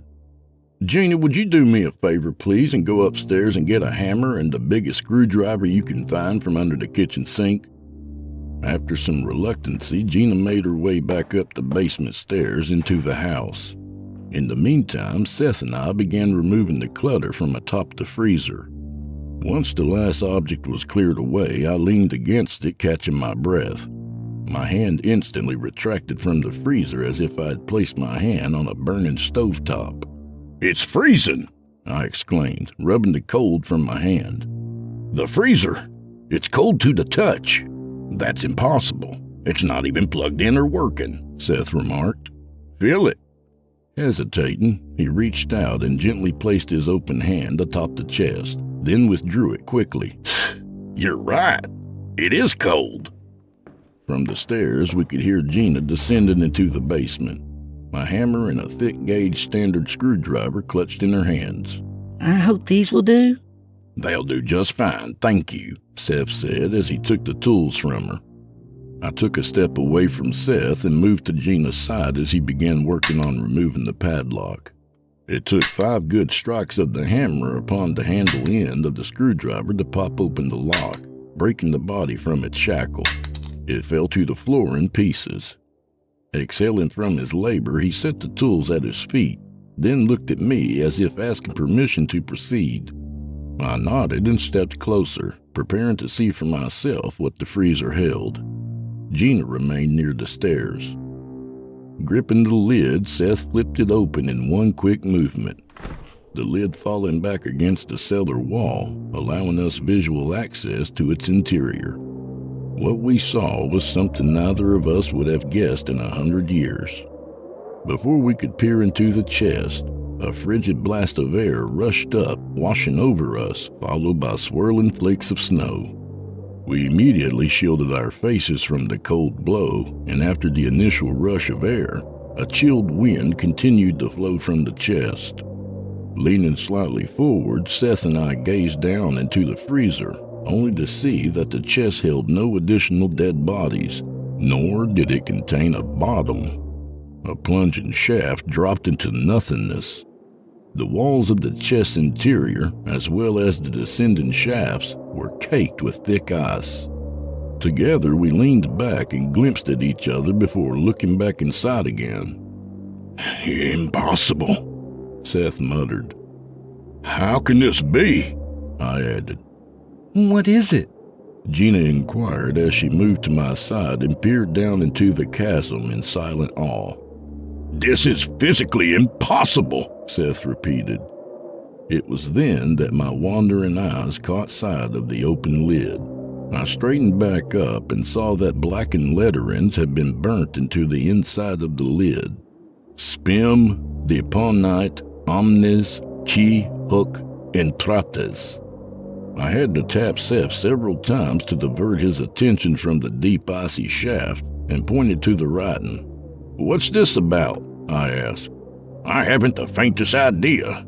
It appears to be Latin, but I couldn't tell you what it says." It was now Gina who spoke as she leaned inside the freezer, despite the frigid air that blew from the pit like a powerful air conditioner. Listen. We ceased speaking and did just that. "I don't hear anything." Shh! Listen. At first I heard nothing but the howling wind pouring forth with its whirling snow. Then it came to me like a distant train drawing closer. It was the faint wailing cries of what sounded like hundreds of people, their agonizing moans and sobs riding upward on the wintry winds from the unknown depths below. "It sounds like," I began. "Damnation," Seth finished as he promptly closed the lid with a slam, almost catching Gina's head. "Damnation," I repeated in a dead tone. Damnation? Gina inquired, not quite grasping the concept. "Help me move this, Chance," Seth said as he positioned himself at one end of the freezer. "What are you going to do?" I asked as I moved to the opposite end. "Help me slide this thing away from the wall. I want to see something." Without further questions, we put our weight against the chest and with some effort slid it half a foot away from the wall. Where there physically should have been the shaft below us, there was only the dirt floor. How is that possible? I heard Gina ask from behind me. "It's not," Seth replied. "This just can't be," I muttered. "How can the pit only exist inside the freezer?" Despite the chilled temperature, beads of sweat had accumulated on Seth's forehead. His face was twisted in deep thought before he spoke and moved to the stairs. "I need to make a phone call." "A phone call?" I asked, following him with Gina bringing up the rear. "You mean like the police?" "Hardly. This is beyond anything they can undertake." He was making his way quickly up the stairs. "I know a man who has knowledge of these matters." I turned to Gina behind me as I ascended the stairs behind Seth. "Told you Seth would know what to do." Upstairs, Seth made his way to a phone in the living room while Gina moved into the kitchen, where she began brewing up some coffee. The very thought of the hot beverage warming my insides caused me to relax slightly as I sat on the topmost stair into the basement, looking down the staircase as I played the role of sentry. I'm not really sure why, but after seeing inside the freezer, I felt safer monitoring the entrance down to the cellar, even after I had returned to the chest and wedged the screwdriver through the hasp, replacing the broken lock. After a moment, Gina returned with mugs of steaming coffee. Seth appeared shortly after. "Did you make your call?" she asked as she handed him a mug. "Yes. He's very sympathetic to our discovery and eager to assist us." "Who did you call?" I asked between sips of the hot liquid. His name is Harold Chabok. He's versed in the ways of the occult.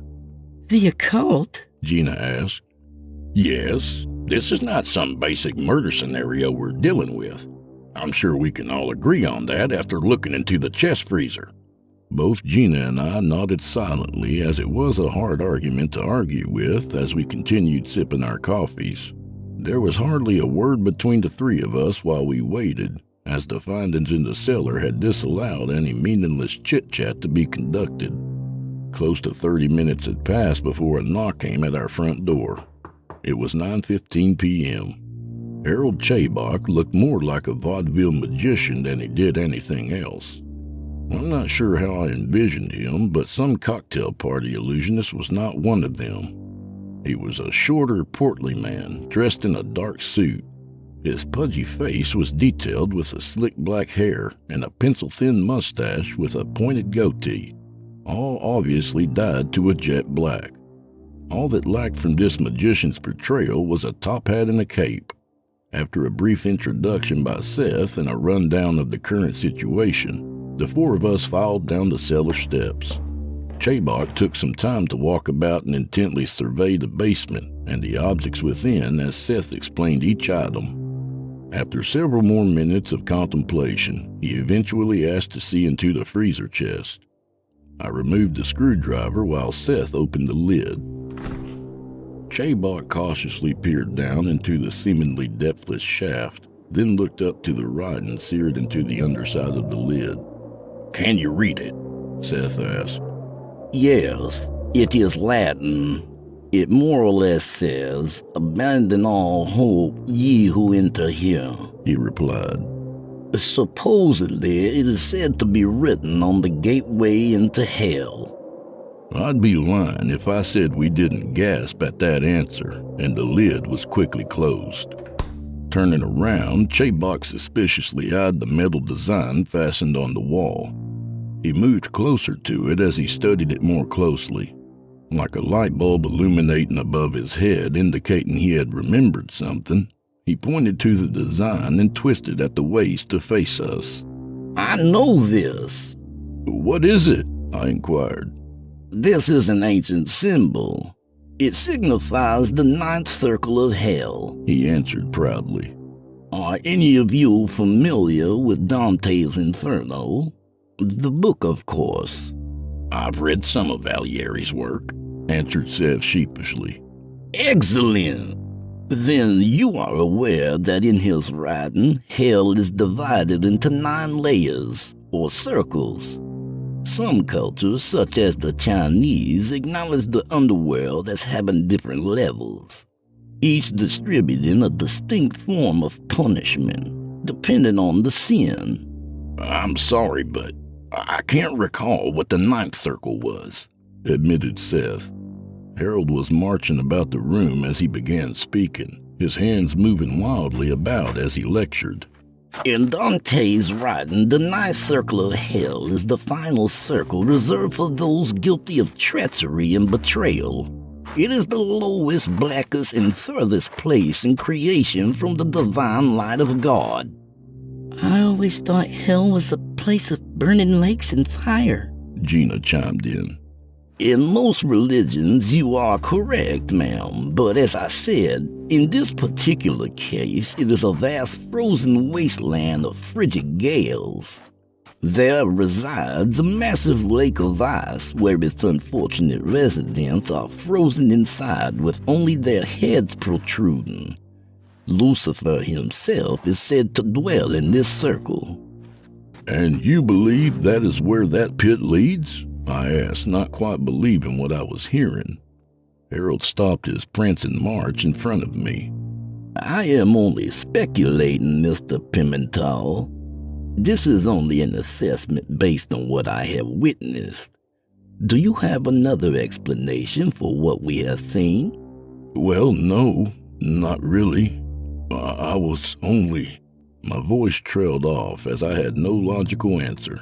What about the bodies in the barrels? Seth asked, saving me from a prolonged embarrassment. The bodies, yes. Chabok turned away from me and strolled to the drums. It is not uncommon for corpses to be used in occult rituals. Some of the darker ceremonies require the consumption of newly dead flesh, but these... He gestured to the barrels.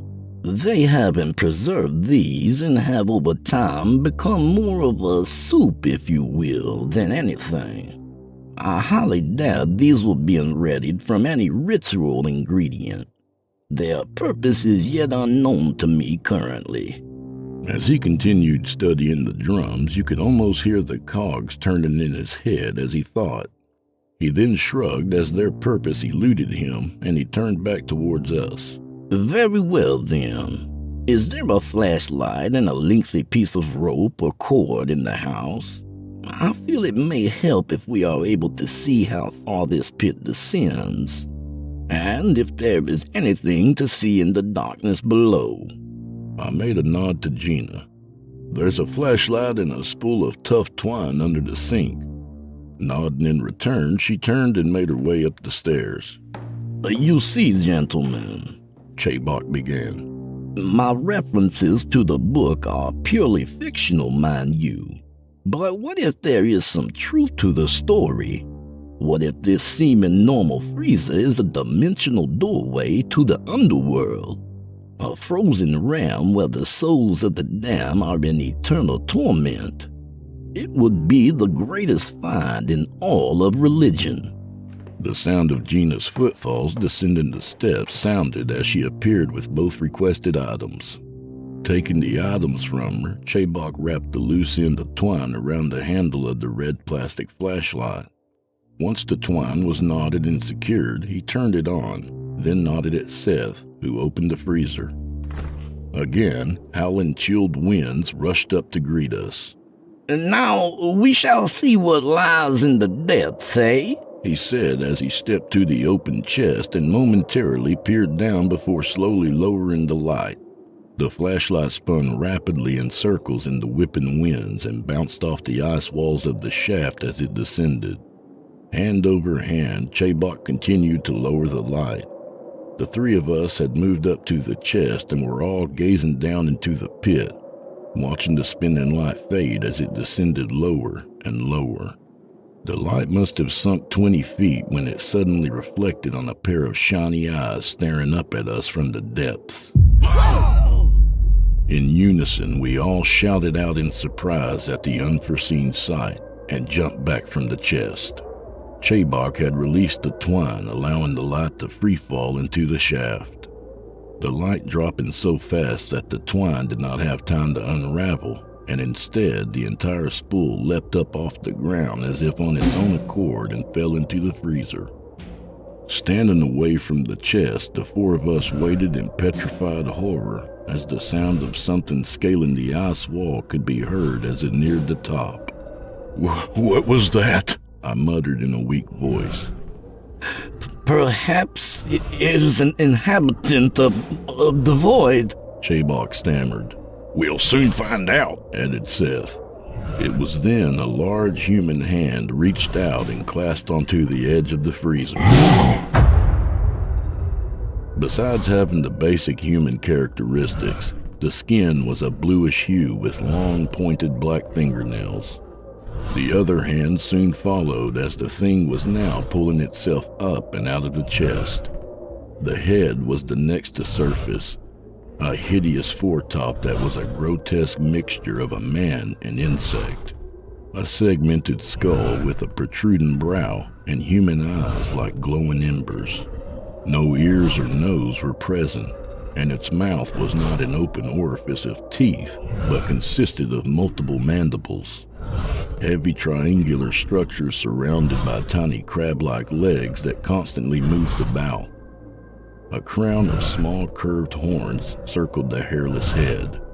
We stepped back even further until we reached the drums against the far wall, watching in mesmerizing disbelief and sheer terror as the thing finished pulling itself from the chest.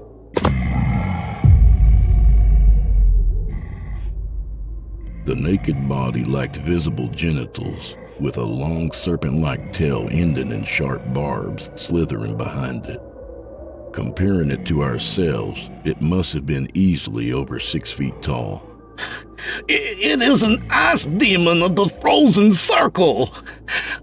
Yarkazoth, Chabok stated as he scrambled to pull something from the inner pocket of his blazer. At the mention of the name, the demon directed its attention to him and released a long, menacing hiss from its crab-like mouth. Chabok suddenly ripped a silver crucifix from his jacket and held it out at arm's length at the creature. Begone, hellspawn, in the mighty name of Tetragrammaton. Return to your icy hell and leave the material plane of man. The glorious power of God is present here. The demon hissed again and stepped back. Chabok must have felt that he now possessed the upper hand and stepped toward it. Seth tried to reach out and grab his arm, but his fingertips only brushed the man's sleeve as Chabok advanced. Again, he thrust his arm in the demon's direction as he continued to step forward. I must admit, at that moment, a flame of inspiration ignited in me seeing this vaudeville magician display such power over the hellish monstrosity. It did not last very long. Without warning, the demon reached out with blinding speed and grabbed Chabok by his wrist, lifting his arm up. Your prayers are worthless here. The thing spat out in a gurgled, rasping voice that was barely comprehensive. The magician winced in pain, and before our very eyes, his hand turned blue as a freezing effect was being placed on his limb from the demon's grasp. It covered the sleeve of his blazer with advancing ice crystals and cold vapors as the icy infliction ran up his arm. He moaned in pain as the paralyzing cold rose higher as it now reached his upper arm. His hand was unable to drop the crucifix as his fingers were frozen solid in a grip. In one powerful movement, the demon brought its other fist down on the man's elbow, breaking the arm in half with a loud crack. Chabok's arm had been frozen solid, as if he had dipped it in liquid nitrogen. Chabok dropped to his knees, teetering on the brink of shock. His mouth was agape as he wildly stared in stupefaction at his severed arm. I wondered at that moment if the man actually felt genuine pain, since the arm and its nerve endings were frozen and without feeling. Perhaps just being able to see what it had done was more than enough. Tossing the preserved arm to the side where it shattered against the wall, the demon's barbed tail whipped about, striking Chabok violently in his face, ripping the man's jaw from his skull in a splattering display of blood that splashed against the wall, his mandible and several teeth skittering across the floor. Before he could hit the hardened dirt, the thing snatched up the toppling body and flung it into the open freezer chest. Like a garbage bag being tossed into a trash receptacle. We could hear his body bouncing off the ice walls of the shaft as it tumbled down to unknown depths. Gina screamed at this point and broke for the stairs. In a delayed reaction, I reached out to grab her, but like Seth had done earlier, I missed my target. She had nearly made it to the stairs when the thing's tail whipped around again, and like a whaler's harpoon, impaled her through the back. Her body arched while a stream of blood shot into the steps as the barbed tip emerged from her chest. I was the one screaming now. Self-control abandoned me as I lost all perception and attempted to lunge at the thing. To do what, I do not know, but it was Seth who wrapped his arms around me in a bear hug, restraining me. We both watched in gut-wrenching fear as the tail was pulled back forcibly, taking Gina's body with it only to be snatched in mid-air by the thing. Its large hand had caught her at the back of her neck and slowly rotated her about so it could look into her face. Her face, yes.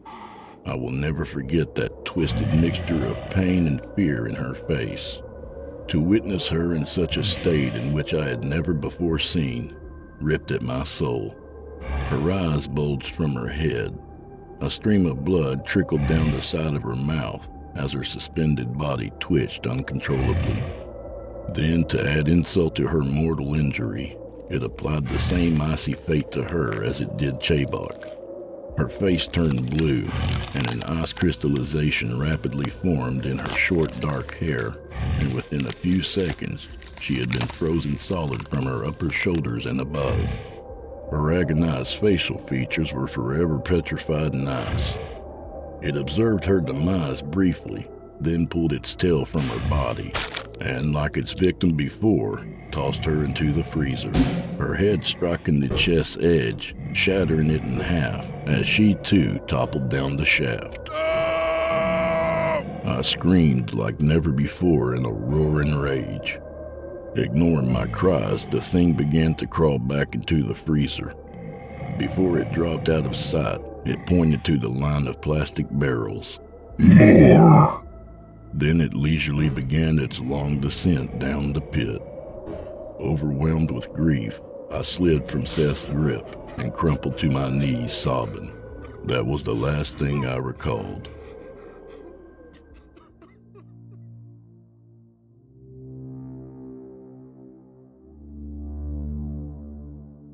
It was sometime past midnight when I awoke on the sofa in my living room. A damp washcloth had been folded and placed upon my forehead. I turned to see Seth sitting across the room reading a book. What appeared to be a glass of brandy sat on a small table next to his chair. "What happened?" I asked as I slowly sat up. "You passed out," he said, closing the book. "After that monstrosity departed, I closed the freezer, put the screwdriver back in place, and replaced as many crates and furniture as possible by myself. I'm guessing that once the Grahams found out what was down there, they took extra precautions to make sure it could not come out without their knowing." "Gina?" I asked somberly. "Chabok?" Seth slowly shook his head. "If you're hoping it was all a dream, it wasn't." My face grimaced in grief, and my eyes teared up as I laid back down. "What do we do now?" "I've been thinking about that." I wiped my eyes and turned my head toward him. "And?" "We need to either destroy that freezer or bury it somewhere where it will never be found." "Destroy it? How?" "I had to really think about that one. And the only surefire way to be certain it's totally destroyed is by taking it to a salvage yard and having it crushed in one of those baling presses. It'll flatten that freezer like a pancake. Problem solved." I laid there staring at the ceiling, mentally visualizing cars being crushed flat by that powerful industrial machine. If it could demolish a steel car with relative ease, then what chance would plastic and aluminum have? I sat up abruptly. "When do we start?" Seth set the book down next to his drink on the table and leaned forward. "I was hoping you'd say that. I took the liberty of making a phone call while you were out cold. You know Derek Laserson?"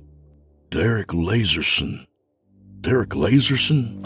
I muttered as I sat up and swung my feet off the couch. "He sounds familiar.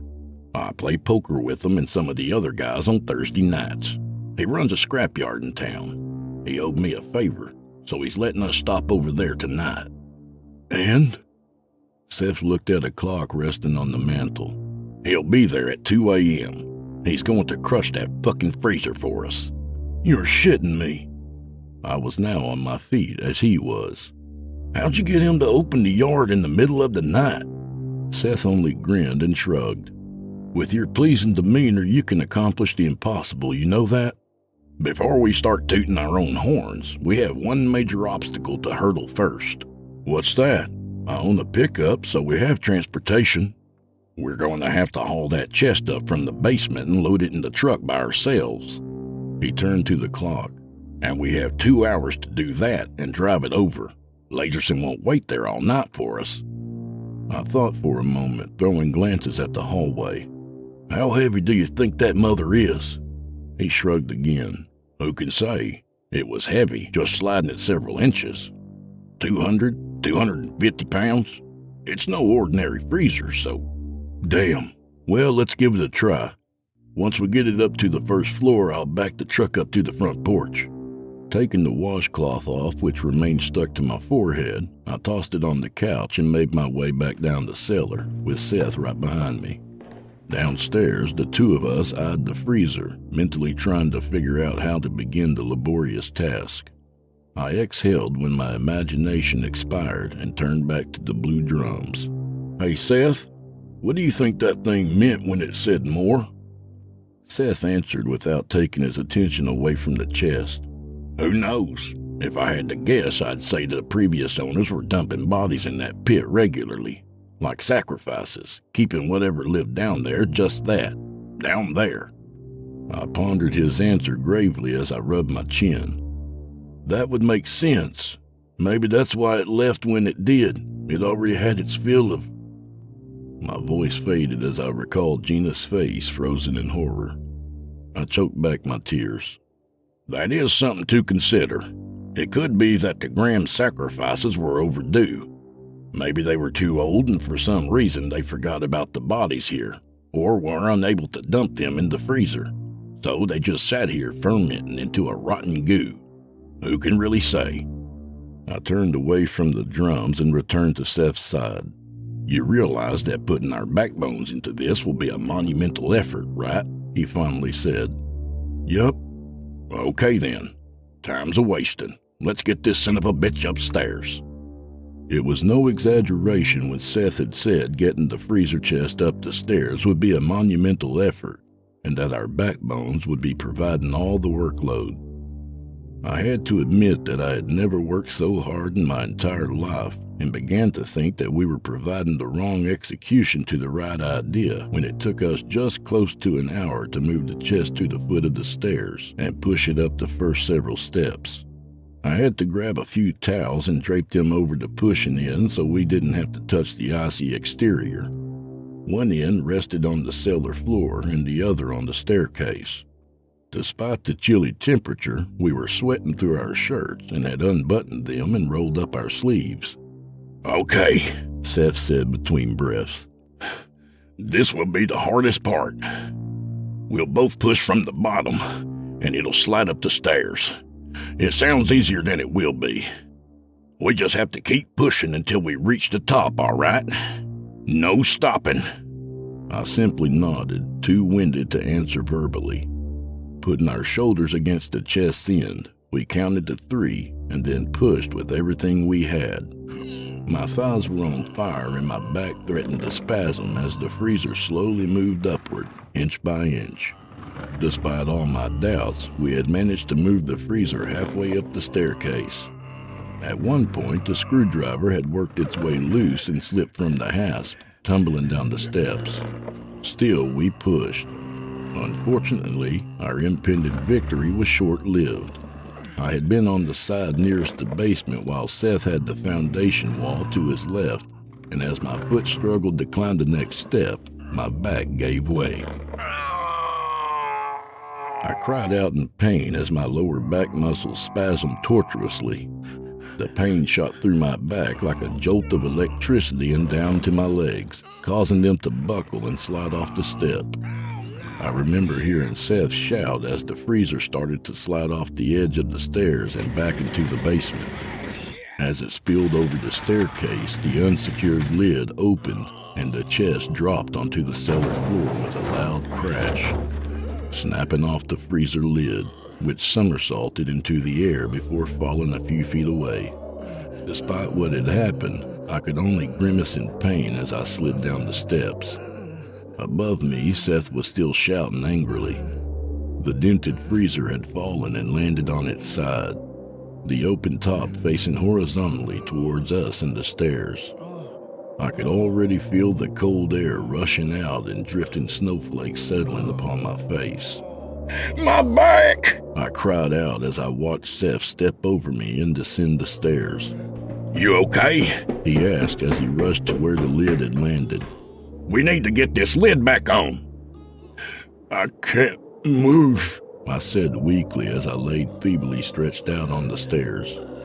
The muscles in my back tightened into steel coils, restricting my movement with excruciating pain. All I could do was gaze into the shaft within the chest several feet away. Its endless depths were no longer vertical, but now a horizontal tunnel. "Shit!" he shouted. "The lid! It's bent!" While Seth attempted to bend the lid back into somewhere near its original form, I continued staring into the dark, icy tunnel facing me, continuing to stare until those burning radiant embers appeared and stared back at me from the blackness. "Seth," I said weakly.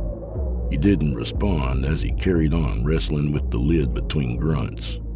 The eyes inched further out from the freezer now, and I began to make out the shadowy features of that hideous face. "Seth!" I cried out. "Hurry!" At my latest cry, he disregarded the lid and rushed to the chest, taking a knee at its opening. "What is it?" Bending down, he leaned into the opening and peered inside. At first, he squinted his eyes at the frigid wind and snow blowing forth, lifting his one hand to block it. Once he was accustomed to the wind, he lowered his hand and looked into the unexpected eyes staring back at him. He gasped at the sight, not realizing it was so close, and fell back, attempting to scramble away on all fours. A blue hand with blackened talons suddenly reached out and grabbed his exposed ankle before he could get away. Seth screamed. If it was out of fear of being caught or of the frozen trauma to come, I could not say. Like the others, an icy crystallization formed, spreading over his shoe and up his pant leg. And before he could kick at it with his other foot, his leg came away at mid-shin with a loud snap. Frozen fragments of his pant leg, flesh and bone, showered down around the break. Seth screamed even louder. I gritted my teeth in agony as I tried to stand, only to collapse back helplessly onto the steps. Tears again welled up in my eyes as I fought against the agonizing pain and bearing witness to Seth's inevitable demise. As he writhed in pain on the floor, the thing pulled itself further from the chest. Discarding the severed limb, it grabbed at his other leg and pulled him across the floor toward it. With his leg firmly in its grasp, it began to crawl back into the freezer, taking Seth with it. The sight of him flailing about in resistance with his stumped leg going up and down in futile effort as he screamed my name over and over was more than I could bear. I closed my eyes tightly and turned my head away. Soon my name turned into inaudible wails as I heard his hand slapping against the lip of the chest's opening. And then it was silent. Not sure how long I laid on those stairs facing the stone foundation wall. I could only assume for an hour or two since I had no concept of time in the windowless basement. Over time, the pain in my back had eased up slightly, allowing me to very slowly creep up the stairs like a lazy snail. I turned my head back to the chest and paused. Melting snow had formed at the mouth of the open freezer as the wind continued blowing out. I could see Seth's severed leg too. It had thawed to the point where watered-down blood was dripping from the exposed end and mixing with the snow. I could look no more and proceeded to make my slow and lengthy crawl upward, having to stop every minute or so for the pain to subside. I stopped just short of the remaining 5 steps. Turning my head, I took one last glance into the cellar before my eventual departure. I gasped as my heart suddenly quickened. Seated on the freezer sat the thing, or demon, as Chabok would have suggested. It calmly sat there watching my arduously pitiful climb for Lord knows how long with a dead, emotionless stare, no doubt taking glee observing my painful struggle. I never heard it emerge from the chest. My heart was pounding in my chest like an overworked jackhammer, and sweat collected on my body. It stood and stretched its limbs, then took a step toward me. "No! Please, no!" I cried as it leisurely made its way to the foot of the steps and began to walk up the stairs to me. Once again, Fate seems to have steered you in my direction. One last time. It spoke in that ghastly voice. I closed my eyes and screamed as its hand fell on my shoulder.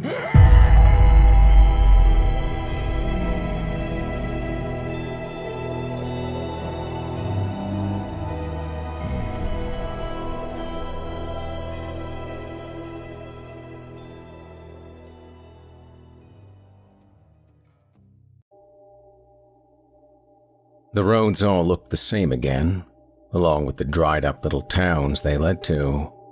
They'd all looked the same again for the last couple of years, the way they had at the beginning. Funny thing was there was a stretch in the middle when they hadn't. 2 or 3 years when Clarence's and young Will's eyes had grown keen enough to pick up on the subtle differences that, say, set Slocum apart from Brownsville. Here, the peculiarities of a water tower, with the look of an alien tripod.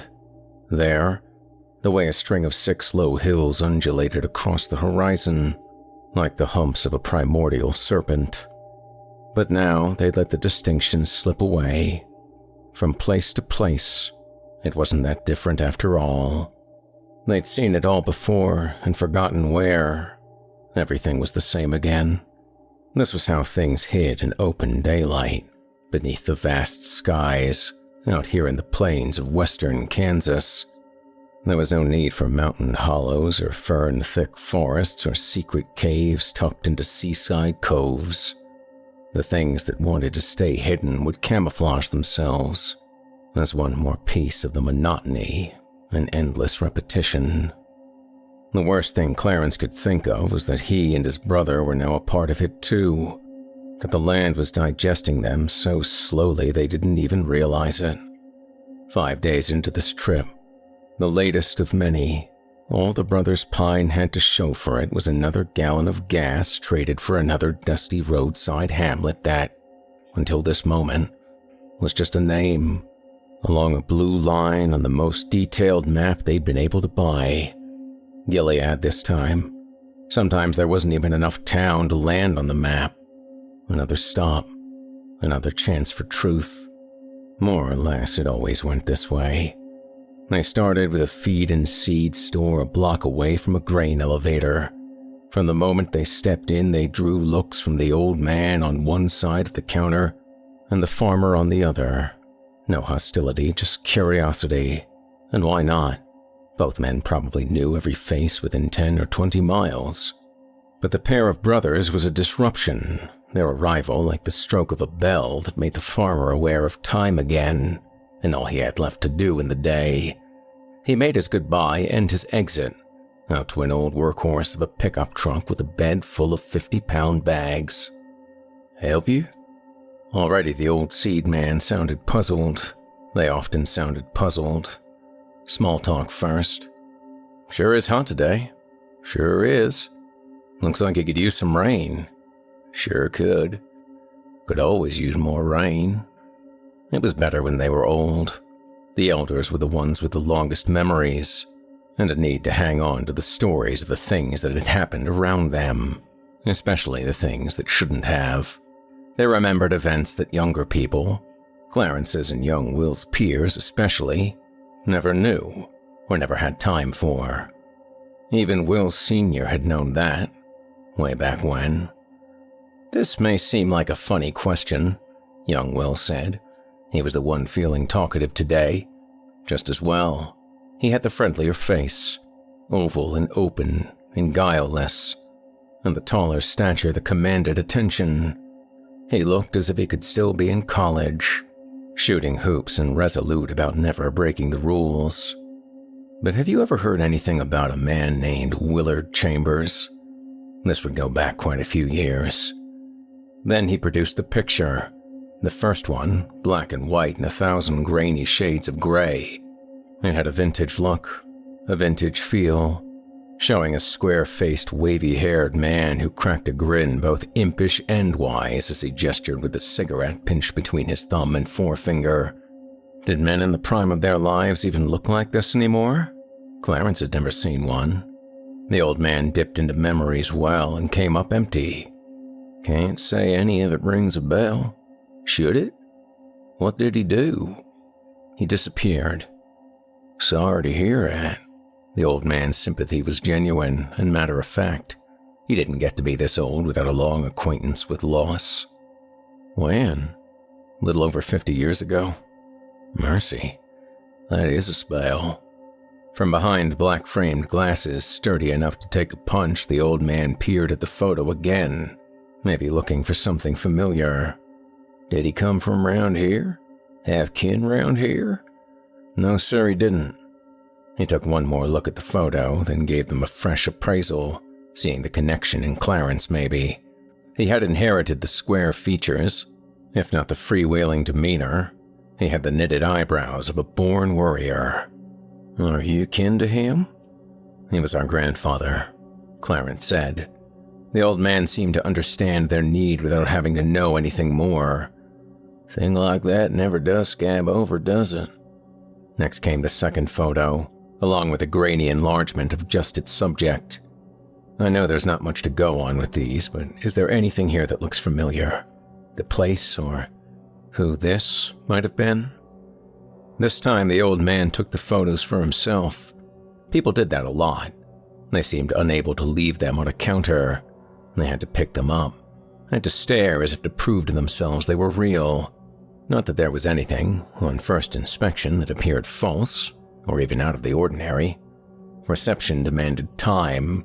People noticed the wrongness of the image in subtle ways they couldn't identify, as if something 50 years behind this moment had left hidden hooks within it, to snare their attention until they truly saw, and then force their hand to thrust the photos back. No, the old man said, but wherever this is, I think if I'd come across the place once, I would have known to make sure I never went back. Will nodded and slipped the photos into their folder again, the way he'd been conceding defeat for years.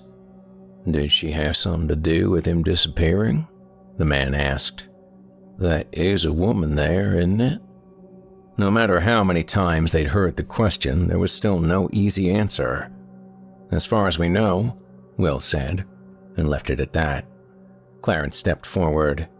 One last thing. Could we trouble you to listen to a recording? If you've ever heard anything like this, or about something like it. The old fellow was game, and slipped on the compact pair of foam-padded earphones Clarence gave him. They were downstream of an old Walkman cassette player, a clunky and outmoded thing to be toting around these days. But Will Sr. had lived as an analog man in an analog world, and had made the original recording onto tape.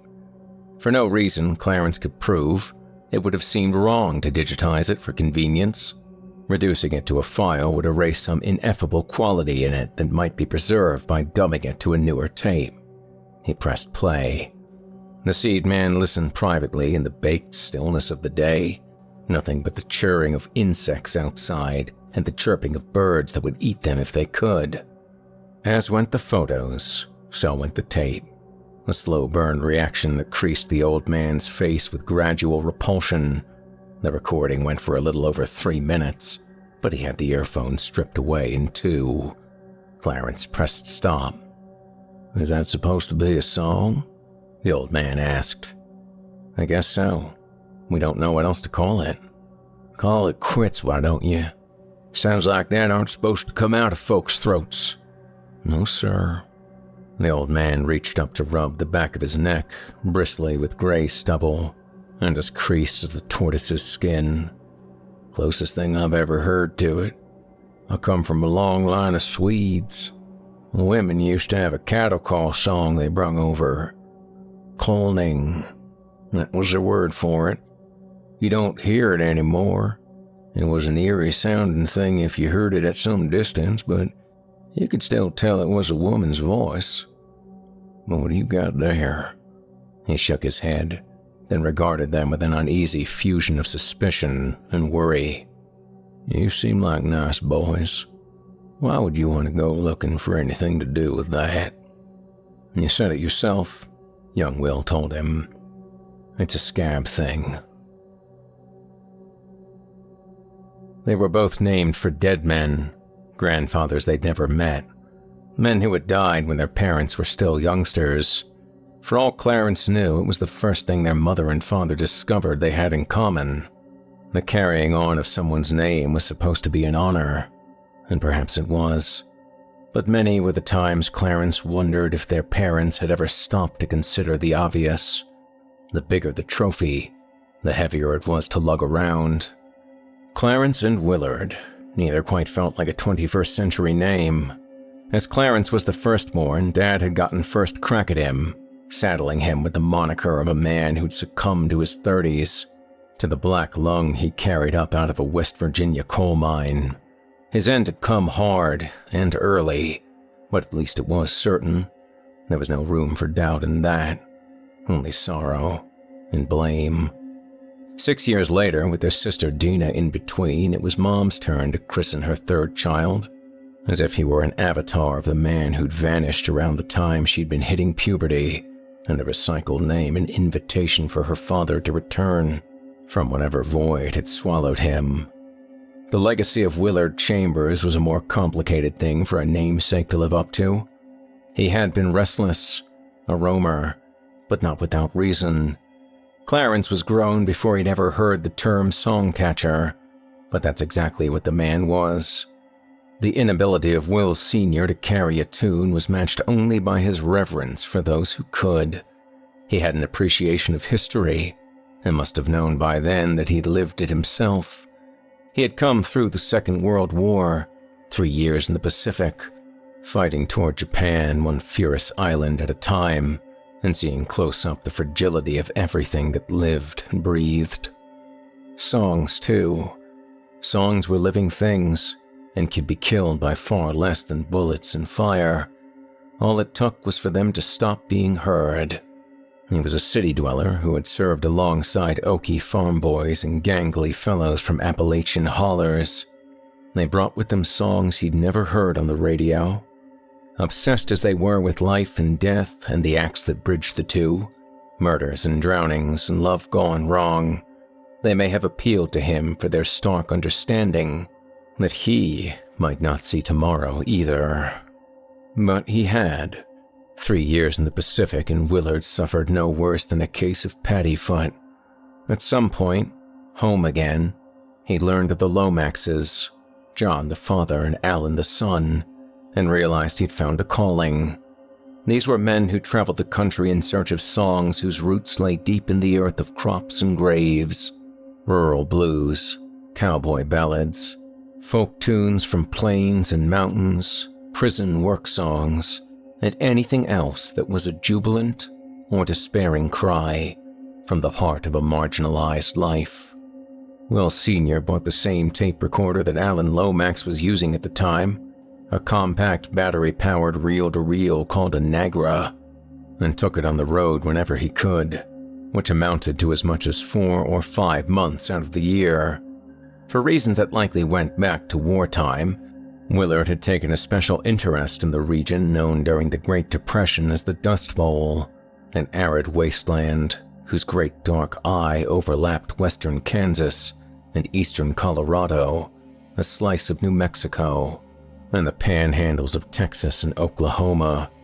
He had it in his head that songs from there were most vulnerable, since so many who would have sung them had been scattered by the same winds that carried away the topsoil, leaving them mostly in the care of those who'd been too sick or old to move.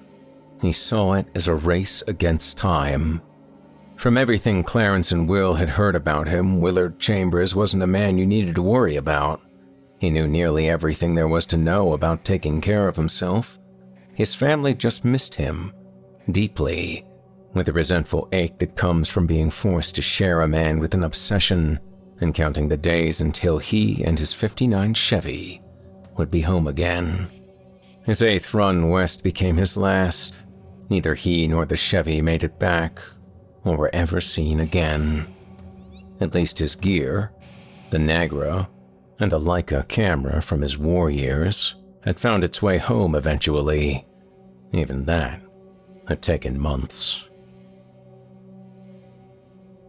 They made it through 5 more towns north of Gilead.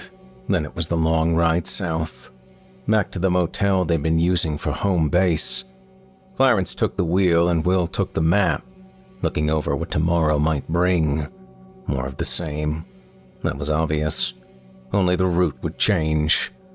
One day, Clarence said, every town in the western half of this map is going to have a red dot next to it. Have you ever thought about what then? For you and me, you mean?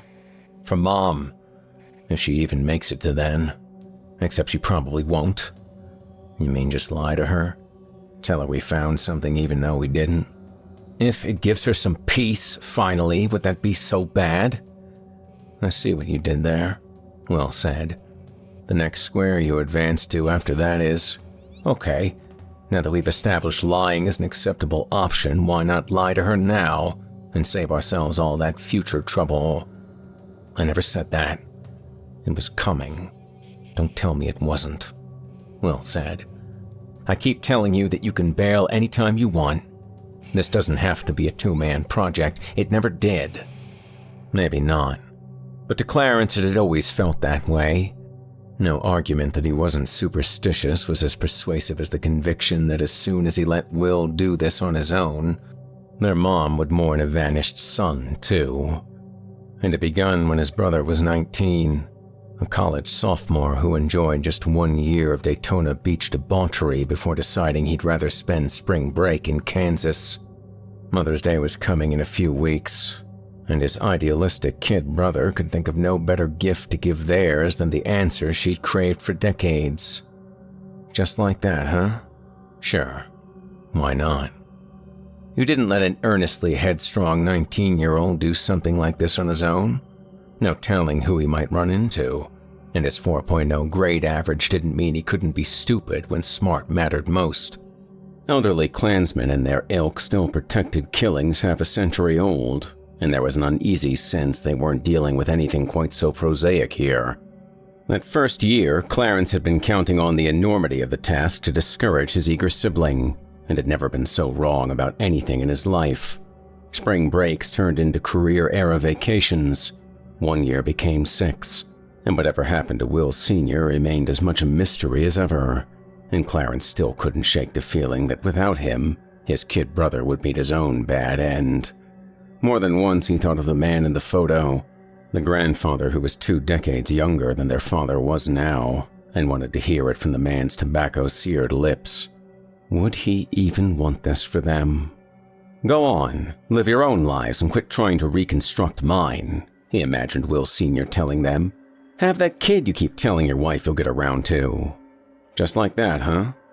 What is it, son? You think you've got to wait until after you get me figured out before you do it? You think you'll be doing the same thing to your kids that I did to mine by coming out here to the world's breadbasket? Something like that. In that case, maybe you need to get clearer on your priorities. Easy for you to say, old man. I'm the one you left cleaning up your 50-year-old mess. Willard never had a comeback to that one. He never even tried. As they drove, the sun sank low, lower, the plains and the gentle hills thickening with shadows that reached for their car from the west. Everywhere you looked, it was nothing but wheat and the road that ran through it, like a path through a forest. He pointed to the last remnants of some lost homestead, an ancient barn, whose bones had bent, the entire structure weathered to a silvery gray, sagging in on itself and leaning like a cripple, as if to wait for the good strong breeze that would finally end its struggle. I keep thinking I'd like to come back here with a truck one day and tear one of these down, he said, for the wood. Back in his real life, he and his wife owned a frame shop. One of these wrecks could give birth to a lot of frames. It appealed, that whole life cycle thing about new life springing from decay. Rustic never goes out of style, he said. Will looked up from the map, reoriented to where they were and what he was talking about, and shook his head. I think they should stay standing. They're barely standing as it is. It's kind of the point. His brother went dreamy, pensive. They're like moments to some other time. You just want to knock them down and rip them apart? For what? Somebody's wall? Is there any reason wood rot and fungus should get first dibs? You recognize the irony, I hope. You tear down a perfectly picturesque real barn to saw it apart and nail it around a picture of one. That always seemed like a special kind of hubris to me. Also known as recycling, Clarence said. I thought you were big on that. Will grumbled and went back to the map, and Clarence took the exchange as one for his win column. His brother's problem? It was as if the weight of his name had infected him with nostalgia for an era he'd never experienced and could never have tolerated. He didn't have the stomach for it. Farms, at a glance, may have looked as if they were bursting with life, but ultimately, they all led to something's death. And whatever rotted out here would rot alone. It was the same the next day, and the day after that, and it was easy to imagine that Kansas was purgatory in disguise. They'd actually died in a car crash in Missouri, and their sins would keep them on an endless road for decades of penance. Except Will was going to move on a lot sooner than Clarence would. Shortly after dusk, they returned for their final night in the latest motel they'd been using as a home base. The strategy had emerged during their first trip. Rather than checking into a new place to sleep each night, they opted to settle for a few days at some central crossroads, from which they could branch out in any of several directions. Sometimes you had to cling to whatever illusion of stability you could. As Clarence showered off the August road sweat, Will got on the phone with their mother to tell her of the day's journey, the places they'd stopped, the people they'd spoken to, and what tomorrow would bring. What made him the perfect son made him a perfectly terrible brother. It wasn't just from out here that he called home every day. He called home 365 days a year. There was no keeping up with that. You'd think he would run out of new things to say, but he always found more. He's the daughter they always hoped I'd be, Dina had whispered in Clarence's ear last Christmas, after just enough wine, and neither of them could stop snickering. "Say hi to Mom," Will ordered, and pushed the phone at him while he was still toweling off from the shower. Clarence took it and dug to find a few topics that Will wouldn't have covered already, and it was okay. It really was. He reminded himself there would come a day when he wouldn't have this chance, and would regret every awkward moment he'd been less than enthusiastic about taking the phone. Myelofibrosis, it was called. A bone marrow defect. There was no coming back from it.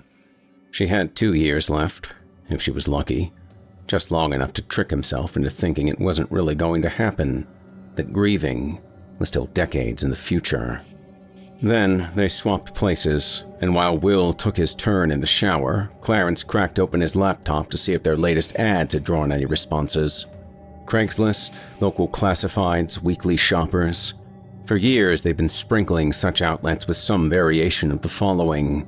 Families seeking information on the disappearance of amateur musicologist Willard Chambers of Charleston, West Virginia. Vanished somewhere in western Kansas in July 1963, he is believed to have gone missing while trying to locate an old woman who was, at the time, living alone in a remote area and reputed to have a unique style of singing regarded as unearthly. They would accompany it with his picture when they could. Sometimes they'd run the other one, too, the last photo of Will Sr.'s life, but it was always too small and indistinct to reveal the details that, with a hard copy print, made people stop and stare with a rising pall of dread. But at least it showed the oddities of the setting surrounding that strange, stark figure, and maybe that was all someone would need. Responses? Mostly a lot of nothing. The little that did come in, he could weed through it quickly and flush it with impunity. They could always count on well-meaning people who wanted to help, but didn't know anything, and trolls, eager to waste everyone's time. But then there was today. There was always the chance of something like today. I'm not near old enough to have met your grandfather, so I can't help you there, but when I was little, I'd go visit my Nana Ingrid, and she used to scare me into obeying her with talk of an old lady she knew about when she was young. Everybody used to keep away and just let her be. The old lady, I mean. This would have been around a place called Bigsby. I don't know if it's even on the maps anymore, or if it ever was. The nearest place of any size at all is Ulysses, and that's not much. I should know. That's where I am. What made me think of this is the singing part. Gran said they'd hear her singing sometimes, nights mostly. She used to know this type of song called a cattle call, and said it was kinda like that. Only she couldn't imagine it bringing the cows in. She said a voice like that would be more like to scare them away. There's more, but I don't know what's important to you and what's not. And I'm not much for long emails, even to people I know. But I love to talk. He dashed off a reply, then looked up Ulysses on the map and poked his head into the steam of the bathroom to tell Will that, come morning, they would be going south instead. They met her at a barbecue place in Ulysses. Her suggestion. It smelled of hickory smoke and fryer oil, and they got there first by 20 minutes because she was 15 late. Clarence knew she was the one the moment she walked in. She wore boots with shorts, carried a handbag big enough to brain a horse, and moved with precisely the kind of energy he'd come to expect out of someone who says, "But I love to talk." She sized them up instantly, too. "Hi, I'm Paulette," she said. "Paulette, Janetta, and Raylene. Can you tell our dad had his heart set on boys instead of girls?" She slammed the handbag into one of the 2 vacant chairs at their table and herself in the other. "You're buying, right?" She shot back up then and went for the counter to order for all of them, insisting she knew what was best and best avoided. Paulette was both stocky and shapely, like a 6-foot woman squashed down to a compact 5'4", and Clarence eyed his brother as he watched her go. Oh, not again. "Already?" Clarence said. Not 3 dozen words out of her and you're already there. Will scowled as if he resented the interruption. Somewhere along the miles and years, he'd picked up a fixation that he was going to meet the love of his life out here on the plains. Some Kansas farm girl, all about family, whose commitment would be as certain and uncomplicated as the sunrise over the wheat. Did they even exist anymore? If they ever had. You don't match. I've seen couples who match. They don't look a thing like you and her. Will balled up a napkin in his fist. Maybe I should handle this while you go back to the motel and take your anti-asshole pills. As they waited for their food, Paulette wanted to know all about them, if they were still from West Virginia, and what it was like there, and when she found out Will was now living in Boston, wanted to know what that was like too. When she learned he was a cloud architect, she made a joke about castles in the sky, and Clarence could see him turn that much more into putty. She wanted to know what their parents were like, and when she learned they had a sister, wanted to know which of them Dina was more alike, and what came out of that was a surprise because each of them had always assumed he was the one. A revelation that made Paulette laugh. "I figure you're safe," she finally said, "because that ad of yours, that's just not the kind of story someone would make up to draw somebody out on her own. So break 'em out. Let's see these pictures of yours." They laid out Will Sr.'s portrait first. That version you had on Craigslist doesn't do him justice," she said. "Grandpa was kind of a hunk, wasn't he?" "And here's the one we don't know where it was taken," Clarence said. But it was the final shot on his camera. It was a 24-shot roll of film, and the last 18 were never even exposed. Paulette stared a long time, the way people always did. It slowed her down. She forgot her jittery habit of every few seconds pushing her sun-streaked hair back from her face, behind her ears. "Well," she said at last, "this looks about like I would have imagined from those old stories Nana Ingrid would tell to scare me into minding her." Black and white in 1,000 grainy shades of gray, the last photo on the roll of 35mm film in Willard's Leica appeared to have been shot up a slight incline. A wide dirt path bordered the 2 ragged rows of stout sticks as long as spears and nearly as straight. They'd either been branches or saplings, cut and stripped, then jammed into the earth like a loose palisade wall. In all their searching, the purpose of this remained a mystery. Beyond these sticks, and through them, in the middle distance was a glimpse of what he assumed was a farmhouse and a pair of trees in summer bloom. But in the foreground, she stood. She stood on a ladder of shadows that the low sun of morning or evening threw from one row of sticks across to the other. Something strange in her stance, as if she'd had to lean back from her own wide hips. She wore an apron around her middle, ill-fitting, refusing to lie smoothly, and a scarf around her head. nodded at her throat. "Here's the blow-up detail.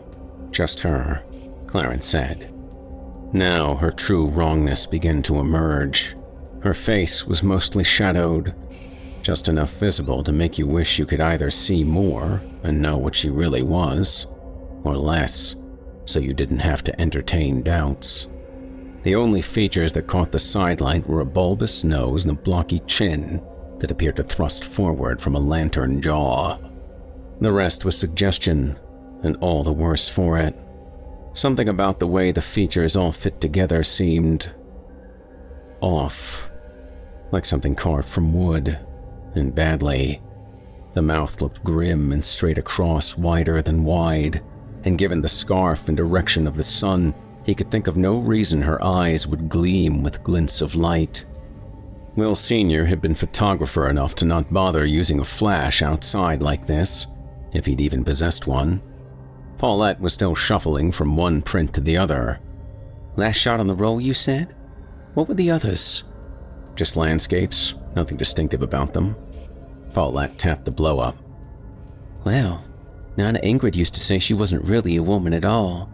Or maybe not anymore. Or maybe she told it both ways. Just something that dressed like one. To hide. Stories like that, you believe them when you're little. That's why they work. You don't want her to get you. Then you get a little older and you think it's just talk." "What kind of stories?" "Oh, you know, the usual threats. How if I didn't behave, she was going to come steal me, cook me, or throw me down her well. Which of course was bottomless. Or use my bones to make a nest for her vulture. Nana could be creative sometimes." "What did she call this woman?" Clarence asked. "She had to have a name." "Old Daisy. Never just plain Daisy. Usually Old Daisy. Sometimes Crazy Daisy if she was going for a laugh." "Daisy? Seriously?"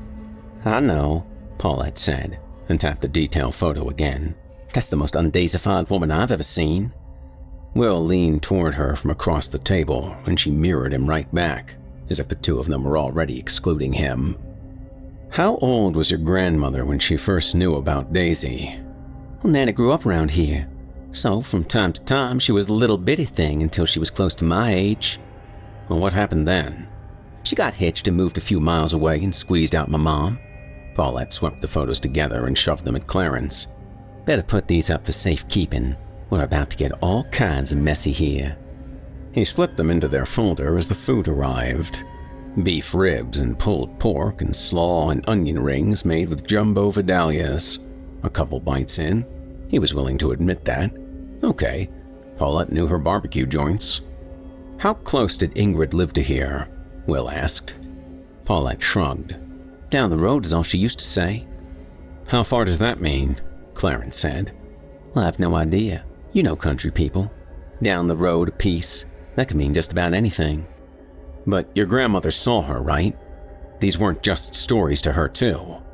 "Saw her all the time. Never up close, though. Nobody ever saw her up close. There's some people, you know. They're just not neighborly, so you let them be. Back then, I guess it was seen as more peculiar than it is now. Now it's just a way of life all over. But even then, there had to be people like that, and I guess the rest didn't push it. She did fine on her own, puttering around that old place." Paulette grinned, recalling more. "That didn't stop the area boys from trying to look. Nana Ingrid's brother was one of them. They'd dare each other to sneak up close to old Daisy's property and try to get in a peek, and they'd get a good scare. Before they got too close, she'd spot them and screech at them, and they'd scatter. In fact, that's what some people thought that crazy singing she did was all about, to keep people away, same as a rattlesnake shaking its tail." "A threat display?" "And I guess it worked," she said. "Have you got it? Can I hear it?" She wiped her finger with a wet nap as they handed over the Walkman and the earphones. The tape was already queued up. And, unlike many people, Paulette didn't shut it down early. She hung in there until the end. "I gotta say, that's not what I was expecting," she said, while stripping away the headphones. "That doesn't sound like a crazy person. It hardly sounds like a person at all." Clarence had always thought the same thing, but never liked to lead people to the conclusion. It was always more validating to see them arrive at it on their own. "Maybe I'm just dense, but "There's one thing I'm not getting here," Paulette said. "If nobody ever saw your grandfather again, then how do you happen to have his last pictures and recordings?" "Oh, the greed and kindness of strangers," Will said. "The camera was something he got while he was in the army. He epoxied a nameplate on it, so it wouldn't be as easy for someone to steal," Clarence said. 3 or 4 months after he went missing, our grandmother got a call from a pawn shop in Hayes. The family had raised all the hell they could out here, her and her uncles, filing missing persons reports, and they got it into some of the papers and on the radio, a little TV too. So the pawnbroker recognized the name when some vagrant brought in the camera and tape recorder in the same bag our grandfather used to carry them around. Oilskin, so it wouldn't soak through if he got caught in the rain. The story the pawnbroker got out of him, once he got him past the bullshit about how they were his, was that he found the bag on a junk heap along the side of the road someplace west. By that time, he'd been carrying them around a couple weeks or more until he could find some place to sell them, so he couldn't pin it down where he found them. Nobody got a chance to press him on it because once he realized he wasn't going to get any money for them, and maybe there was a murder investigation in it too, he was out the door and gone.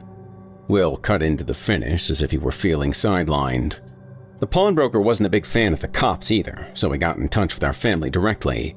Said he'd get our grandfather's things to them and let them decide what they wanted to do about that. "Decent of him," she said. "What'd they do?" Well, they had the film developed, had prints made and copies of the tape. They sent them out to different departments. Didn't help.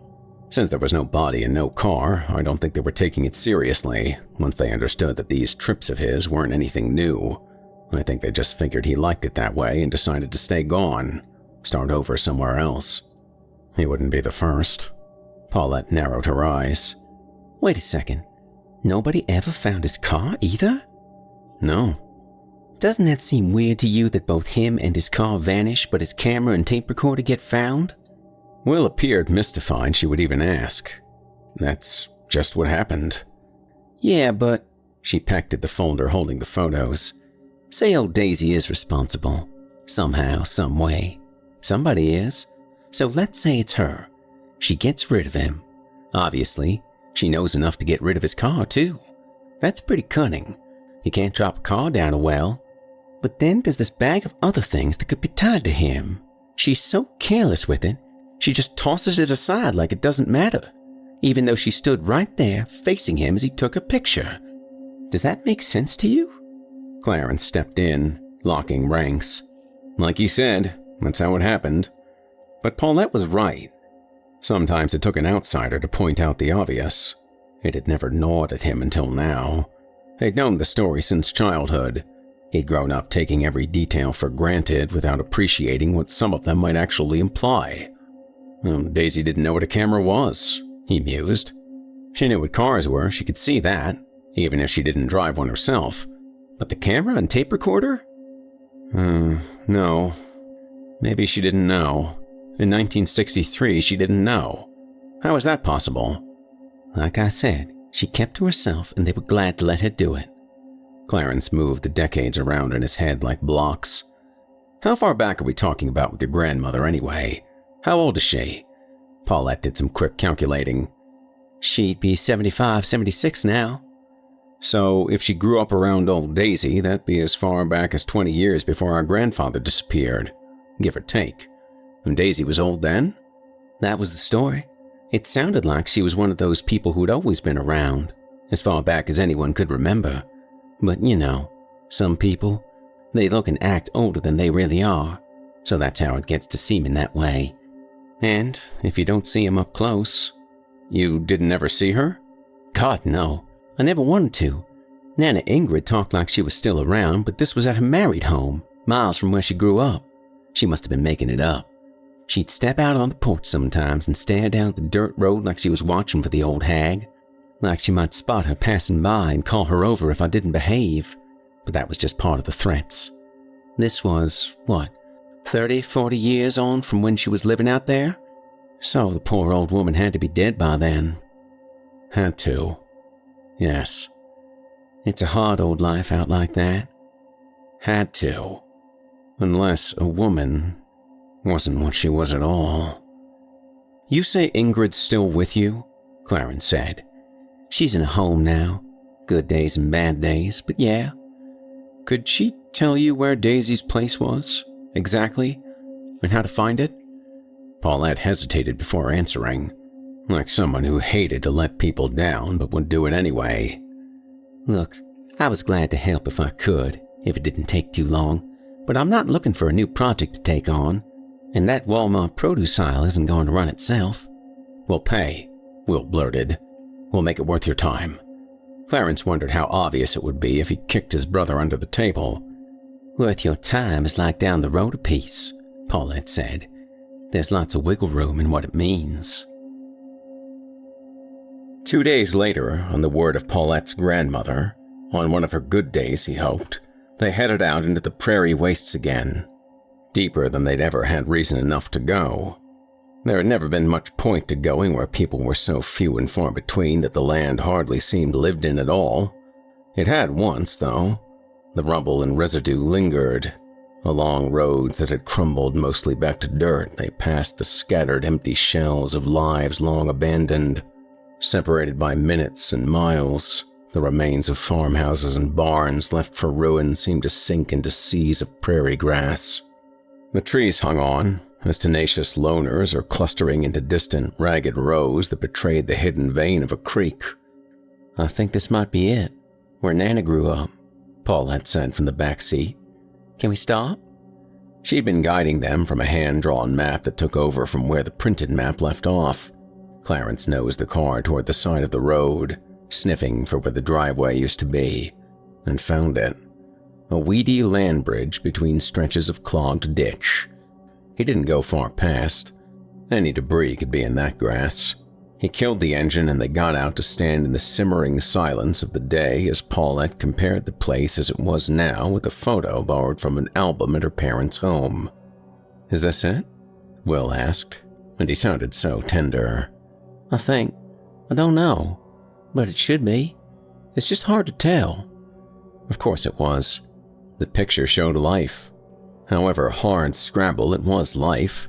A troop of skinny children, boys in overalls and girls in plain dresses, clowning around a swing fashioned from 2 ropes and a slat of wood. That could be the same oak right there, 60-odd years bigger. The sun-blasted 2-story farmhouse looked as though it could be the corpse of the one behind the children. It seemed to be the same roof, even though half of it was now gone, exposing a framework of rotting rafters. Unseen in the photo was a windmill out back that must have pumped their well. It still stood, a rusted skeletal tower taller than the house, and crowned with a giant fan. A few of its 16 blades had fallen free, while the rest ignored the wind, the gears too corroded to turn. He reconsidered. There was plenty of life still here. It was just nothing human. It would kill her to see the place like this, Paulette said. Literally kill her. Which could have been an act of mercy. Yesterday's trip to the nursing home had left him with a new appreciation for living out like this until the end. It had to hasten things. A swifter demise than being warehoused in a stinking building devoted to death by increments. Surrounded by people whose bodies and minds raced to see which could deteriorate faster. And the cruelest thing was having enough of a mind left to realize you were one of them. Out like this? Fall and break a hip? He'd take 3 days of dehydration on the floor over years of the other. Paulette had wandered ahead of them in a daze, as if time had slowed, exploring the trunk of the oak, the front of the house, pieces of the past hidden in the weeds. I came from here. I came from this, she said, although whom she was speaking to wasn't clear. And I never bothered to come see. 30 miles and I didn't even come out for a look. Nice we can pay her for the privilege, Clarence murmured, not because he begrudged her the opportunity, but because he knew it would get a rise out of Will. Shut up. Don't you say anything more about that, Will said. Besides, we aren't paying her for anything. I am. And he didn't know why it rankled him so. Years ago, they'd vowed to never pay for information. They could only encourage people to lie. For that matter, why did it rankle him so much that his brother was now bankrolling each year's venture? Because Will could afford to, that's why. Right now, at least, cloud architecture was some of the best money in IT. And this was the way his brother wanted to spend it. And the worst part of it was that Will pulled in 6 figures doing something he excelled at but didn't even enjoy. All the money in the world couldn't buy him what he seemed to want most, to live in a simpler time. "I'm sorry," Clarence said. "I just want to get this done." "I know. Except I don't know what done is supposed to look like. Even if we find the old hag's house and it's still standing, we're not going to walk in and find a skeleton at the table wearing Grandpa's marine dog tags. It's never going to be that neat and clean." At their feet was a decayed shard of posts snarled in a rusty length of galvanized fencing that twisted through the grasses and weeds like a wire snakeskin. Will stared at it, seeming to ponder how he might straighten it out, make it all better. "I know," he said again. "I won't ask you to promise today, but when we find it, at least start thinking that maybe it should be the end of the line." He put a hand on his brother's shoulder. "We'll find the place in the picture. We found out who the woman was. We got a name. And there might be some old records where we can find out a little more. That's a lot. Maybe it should be enough to get to the last place Grandpa got to, and admit that the 2 of them were the only ones who knew what happened next. And we just can't know. But we got here. We closed that circle. Can you live with that?" Will thought a moment, then nodded. "I guess I'll have to. I just hope it'll be enough for Mom." "Come on, slackers, let's go!" Paulette called over to them from the car. He hadn't even seen her return to it. "We haven't got all day." Under the vast and cloudless prairie sky, they prowled roads no one seemed to travel anymore. He recalled that the area had once been called Bigsby, and had been so inconsequential as to not even merit inclusion on modern maps. By now, there was no indication this place had ever deserved being thought of as a town. Bigsby. It was the name of a hostile field sprawling between horizons, a forgotten savanna where animals burrowed and mated and devoured each other undisturbed.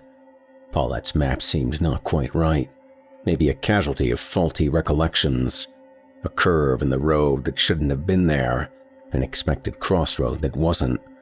They tracked and backtracked, futilely hoping to find things waiting just as they were in a photo shot 50 years ago.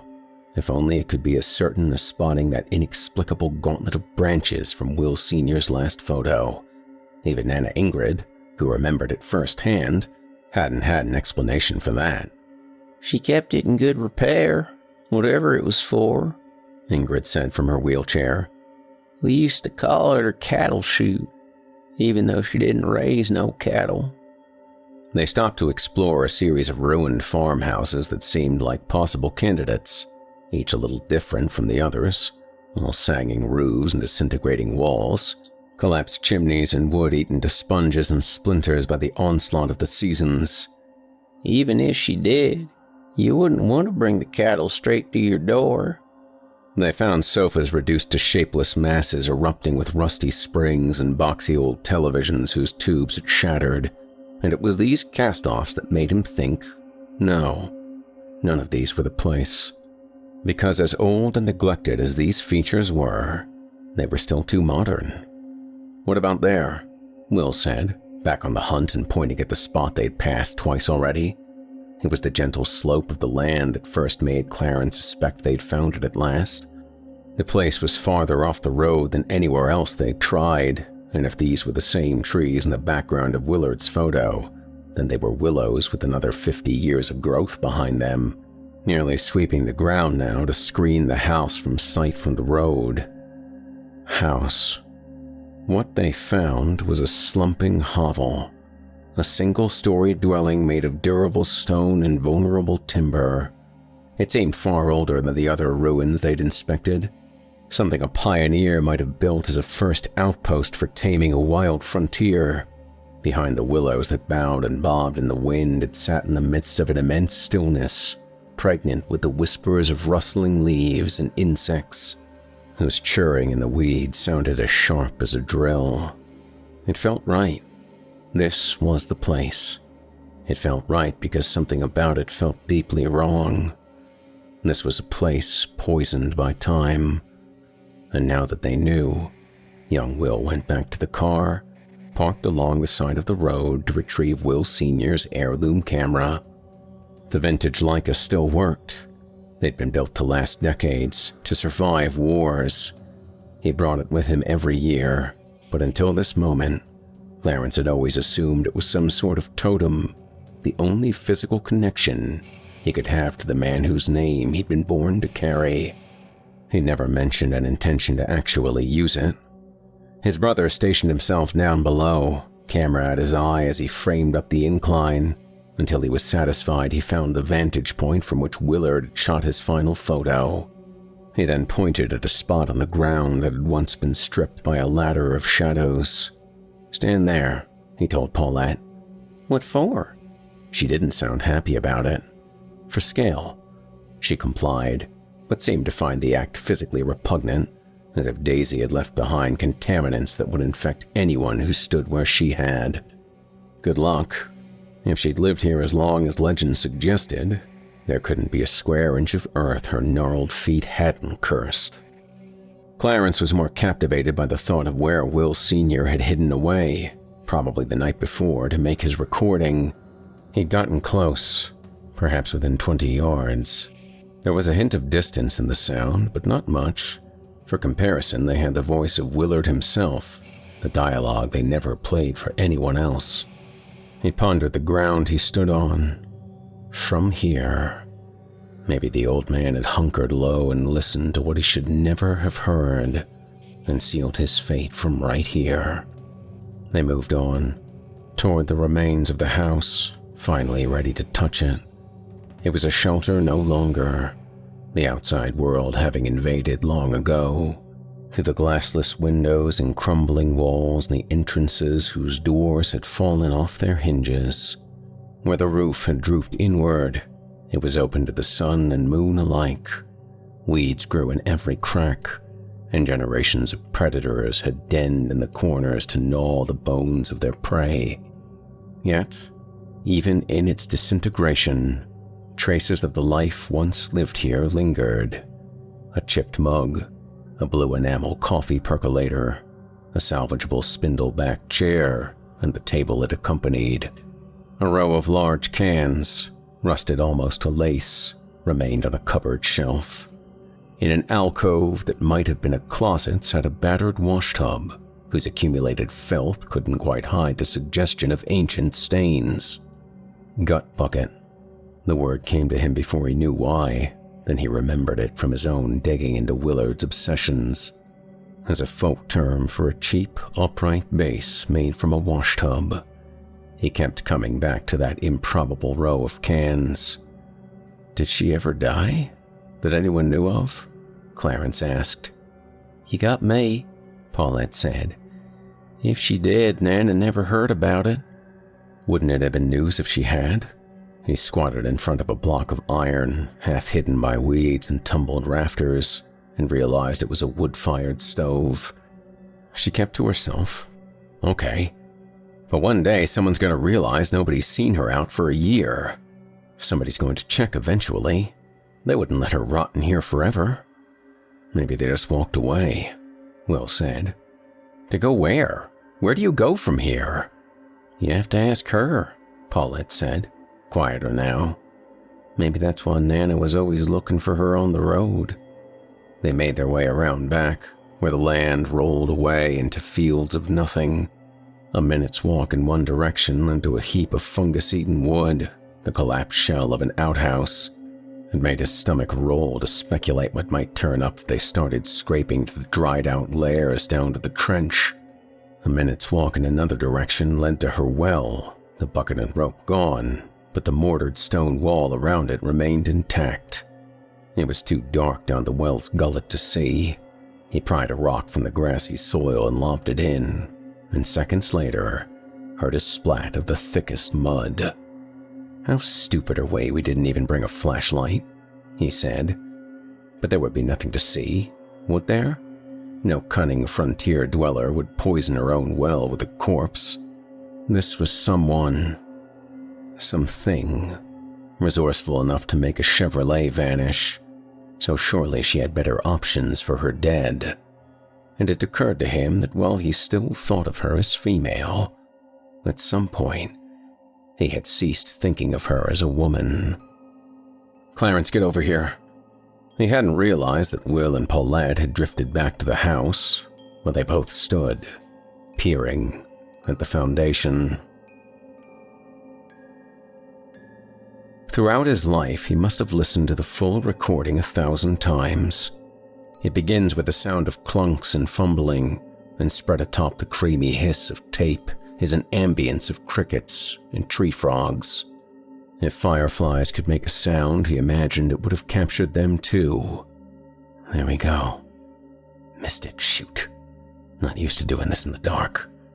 Willard's voice is close and hushed, the voice of a man hugging the ground. Well, if she's going to do it again, she better do it while the batteries are still good. His disappointment is palpable. Now that I've heard it, I don't know what to make of it. Nothing about it seems to point to any tradition I ever heard. That just might be my own gaps. He falls silent, musing as the night fills in around him. The feeling I get from it, it's like some kind of lamentation. There's sorrow in it. Sorrow and rage. Then, a minuscule break in the sound as Willard pauses the tape. When it resumes after an indeterminate recess, his whisper is taut with excitement. Here she goes again. He lets old Daisy have the next 3 minutes to herself. Only once does he interject, not meaning to, but unable to halt the shaky sound of a sharply drawn breath as her voice peaks to a terrible, warbling crescendo that could strip the trees of their leaves and claw scars across the cold white face of the moon, until the night is still again, and even the crickets and frogs seem cowed. Jesus, Mary, and Joseph, he whispers. That poor woman. That poor soul. How does... Is she deformed? Is that how... He lets the tape roll a while longer, with nothing more to add that the infinite night can't say better, and with a greater sense of awe. Along the house's foundation, Will had cleared some of the rampant weeds and dirt and buildup of wind-tossed leaves, and still it wanted to not be seen. A rough-hewn door into the earth. Storm cellar.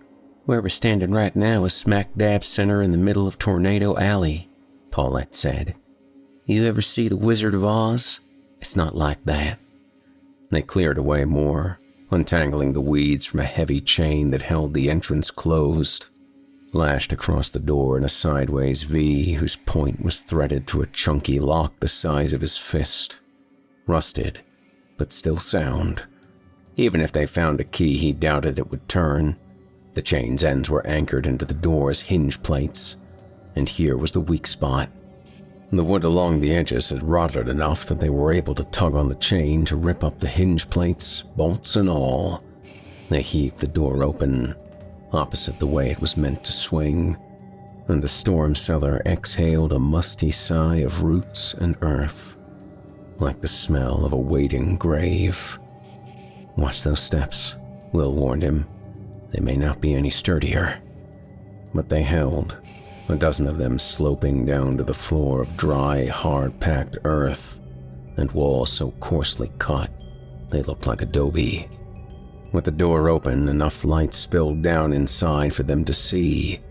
They barely had room to stand beneath the crude rafters, black with creosote, that kept the hovel above and the tons of soil between from falling through.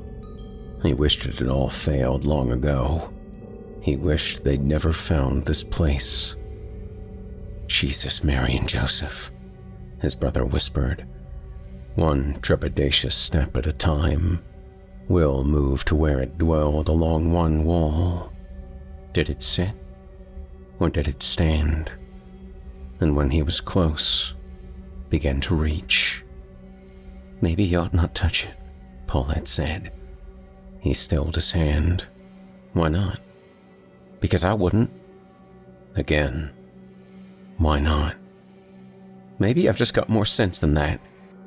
I don't know. Clarence was with her on this one, and Will withdrew his hand. That it was some sort of sculpture was obvious, yet he couldn't even tell what it was made of, much less what it was meant to represent. It was as tall as he was, with features and symmetry, but far more bulky. To look at it was to understand it had to have come from some place, been worked by sentient hands, and realize he could never know enough about the world and its shadowed quarters to fathom who, or where, or why. Was it metal? Stone? It appeared to be a mixture of both, marbled into each other under the temperature of a blast furnace. Aspects of it glinted in the light that the rest seemed to swallow. A meteorite, maybe? Will said. That's my guess. A sculpture. It was pitted and rough, but that it had been shaped at all seemed miraculous. It must have been incomprehensibly hard to work with. Its weight had to be immense. It was contradictory, various parts suggesting man and animal, mammal and mollusk, demon and dragon.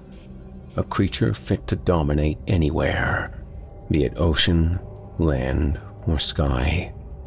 It was a nightmare rising from a slag heap left over from the formation of the galaxy. So nobody else is going to say it?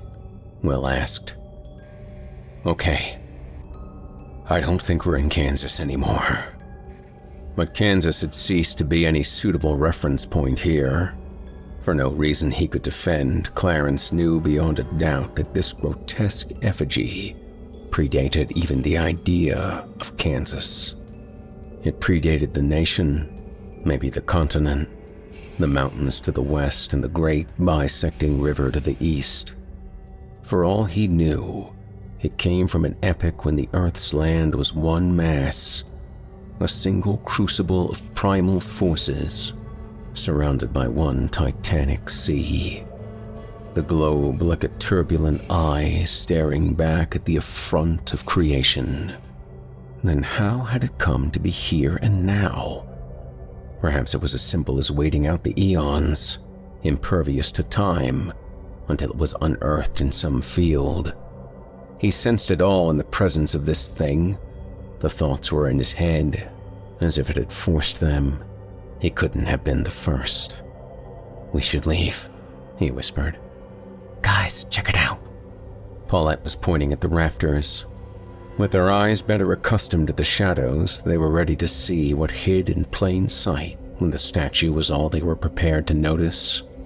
It was everywhere, on the rafters and the upright timbers bracing the earthen walls and beneath the dust on the steps. A single message, repeated over years and decades. Come back. Etched into the wood with the points of knives and awes 1,000 utterances of the same plaintive incantation. Come back. Come back. Come back. That thing. Will jabbed his finger at the statue. Did she mean that thing? It was real. It was here? I don't think so. Paulette cut an impatient glance at him as if she pitied him for his misunderstanding. I bet she meant her people. Family, friends, neighbors. Her people. Her world. Funny. He'd always considered her a loner. A freak who reveled in her isolation. Maybe Nana was right after all, Paulette said. Maybe it really wasn't just old Daisy out here once. Will stared at her. Nana said there were more like her? Paulette nodded. She said there used to be a whole passel of them. This would have been way back, kept their heads down, hid their faces, wore sacks. Some of them didn't want to be seen. Didn't want to have anything to do with newer neighbors. Didn't want anyone else even coming close. Folks like that, they were like moonshiners used to be, and meth cooks now. You learned to steer clear if you didn't want a load of buckshot coming your way. For the moment, Clarence quelled the urge to leave. You didn't say anything about this before. Because it wasn't something I grew up with, all right. Nana never said a thing about it when I was little, and she was telling her stories to keep me in line. She only mentioned it the once. This was after they put her in the home. Paulette sighed with exasperation. It wasn't a serious talk. We were laughing about it. How scared of Daisy she had me. I thought it was just some notion that got in her head after she started to get dotty enough to finally believe her own stories. Maybe, Clarence said. She was dotty enough to finally let it slip. If it was even true, they wouldn't have been people she'd ever seen. According to her, it was something she heard about from her own grandmother. So we're talking way back. Civil War times or not long after. There's no way old Daisy could have been around here since. Paulette clammed up, not even wanting to say it. Maybe because she could no longer be certain of absolutes and hated to lie. Above him, behind him, and all around him. Come back. Come back. Come back. Then what happened to the rest of them? That's probably a dirty old secret that died out with somebody a long time ago. Paulette looked both solemn and sad. What do you think? You come from West Virginia?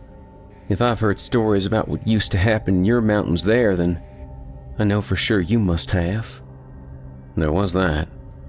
Yes. People who trekked up into the hollows to nose around where they didn't belong and never came out again. Or one group taking such a dislike to another, they decided they could no longer abide living side by side. The population had always been sparse out here, and Clarence supposed there was a time when not a lot could come of rumor and a mass of unmarked graves, especially if the dead were different. And if there was a sole survivor, well, killers left them for all manner of reasons. By accident, or as a reminder, or to soothe their conscience that what they'd done wasn't actually genocide. Goddamn. Will Sr. had sensed it simply from listening once in the dark. It's like some kind of lamentation. There's sorrow in it. Sorrow. And rage. Young Will trudged across the cellar and slumped onto the steps, heedless of the dust. Then shot a baleful look at the statue. A lifespan like that. The way she looks in the photo. This thing did that to them? Clarence couldn't bring himself to agree, not out loud, not to Will. Impressionable young Will. Do you hear yourself? What that sounds like? Well, I've sure as shit spent my life hearing what she sounded like. He turned his gaze on Clarence, no less spiteful. That thing's not natural. Not one bit. There's something coming through it. Don't tell me you don't feel it. I can see it in your face. You're the worst liar I ever met. Clarence approached the stairs while Paulette watched as if she suddenly feared both of them blocking the only way out. Nobody could fight like brothers. Come on, let's go, Clarence said, as gently as he could. We're not going to learn anything more here. We've already learned more than we ever wanted to. Will fixed him with a look that nailed his feet to the floor. He's not even dead. You realize that, don't you? I'll bet you anything he's not. He could still be alive, even without that thing's influence. He'd be, what, around 90? It's no big deal to hit that anymore. All this time, we've taken it for granted he would have come home if he could. But what if family didn't mean as much to him as everyone assumed it did? We never even met him, you and I. But think about it. Doesn't it sound like home just turned into a place for him to earn some money and plan the next trip? And song catching? Maybe that was only the surface of what he was really out looking for. Clarence's first impulse was to argue, until he realized he had nothing to wield. He'd bought it all on faith. He'd never considered this alternative, not seriously. He'd swallowed the easier story to accept and let it dictate his life. Maybe it was Willard Chambers all along who had made sure his car was never found, and that his Nagra and his camera were. If he didn't need them anymore, maybe they'd prove more useful as circumstantial evidence of death.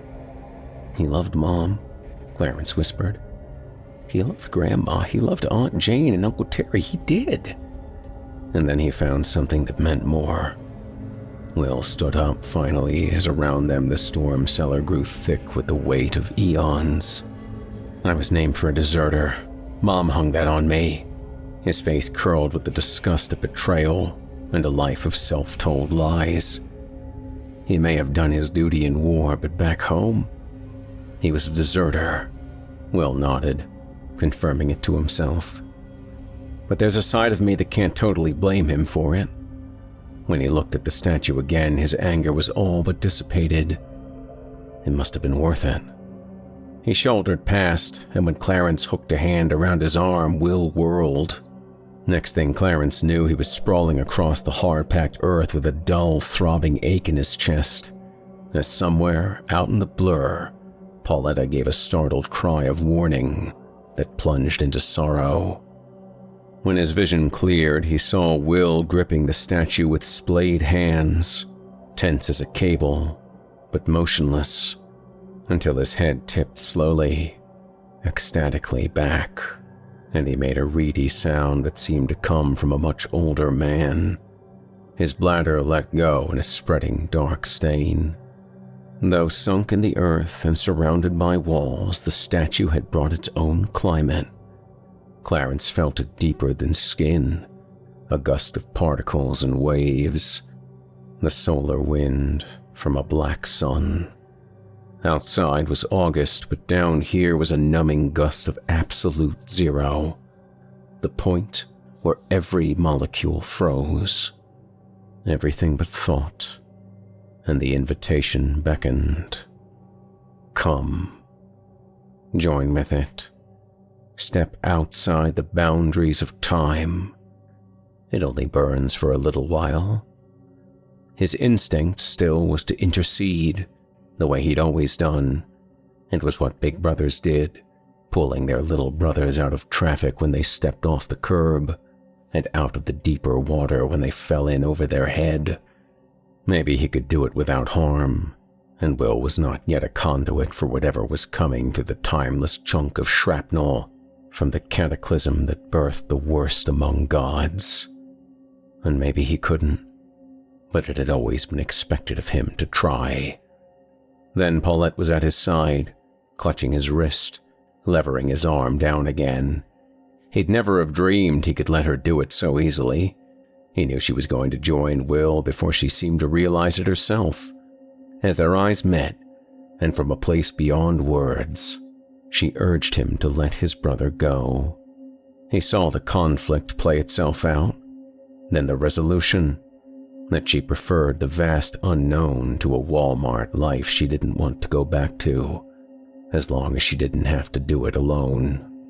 For all he knew, Will had even been counting on it. They stayed down in the cellar a long time, long after Clarence had made it up the steps. He sat with his back to the hole some 20 paces away and shivered in the August sun. He didn't want to look back. He didn't want to listen. Yet he didn't want to drive away without knowing what, exactly, he would be driving away from. If there was a chance, the slightest chance, he still had a brother he recognized. And when their shadows fell across him, long and distorted, he had time to wonder if he hadn't made the last mistake of his life. It didn't seem particularly lucky that there would be time for many more. I don't think I'll be going home for a while, Will said. You probably guessed that already. He knew their names.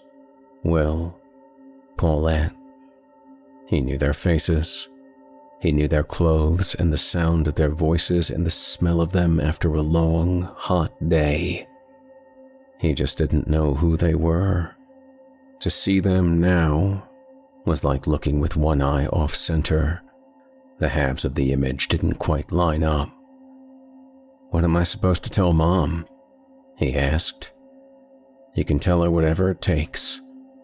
I haven't lived at home for years. How different will it be? Except for the part where you call every day. I could still check in from time to time. He looked down at the dirt with a murky little smile, as if it had whispered a joke. It won't matter that long anyway.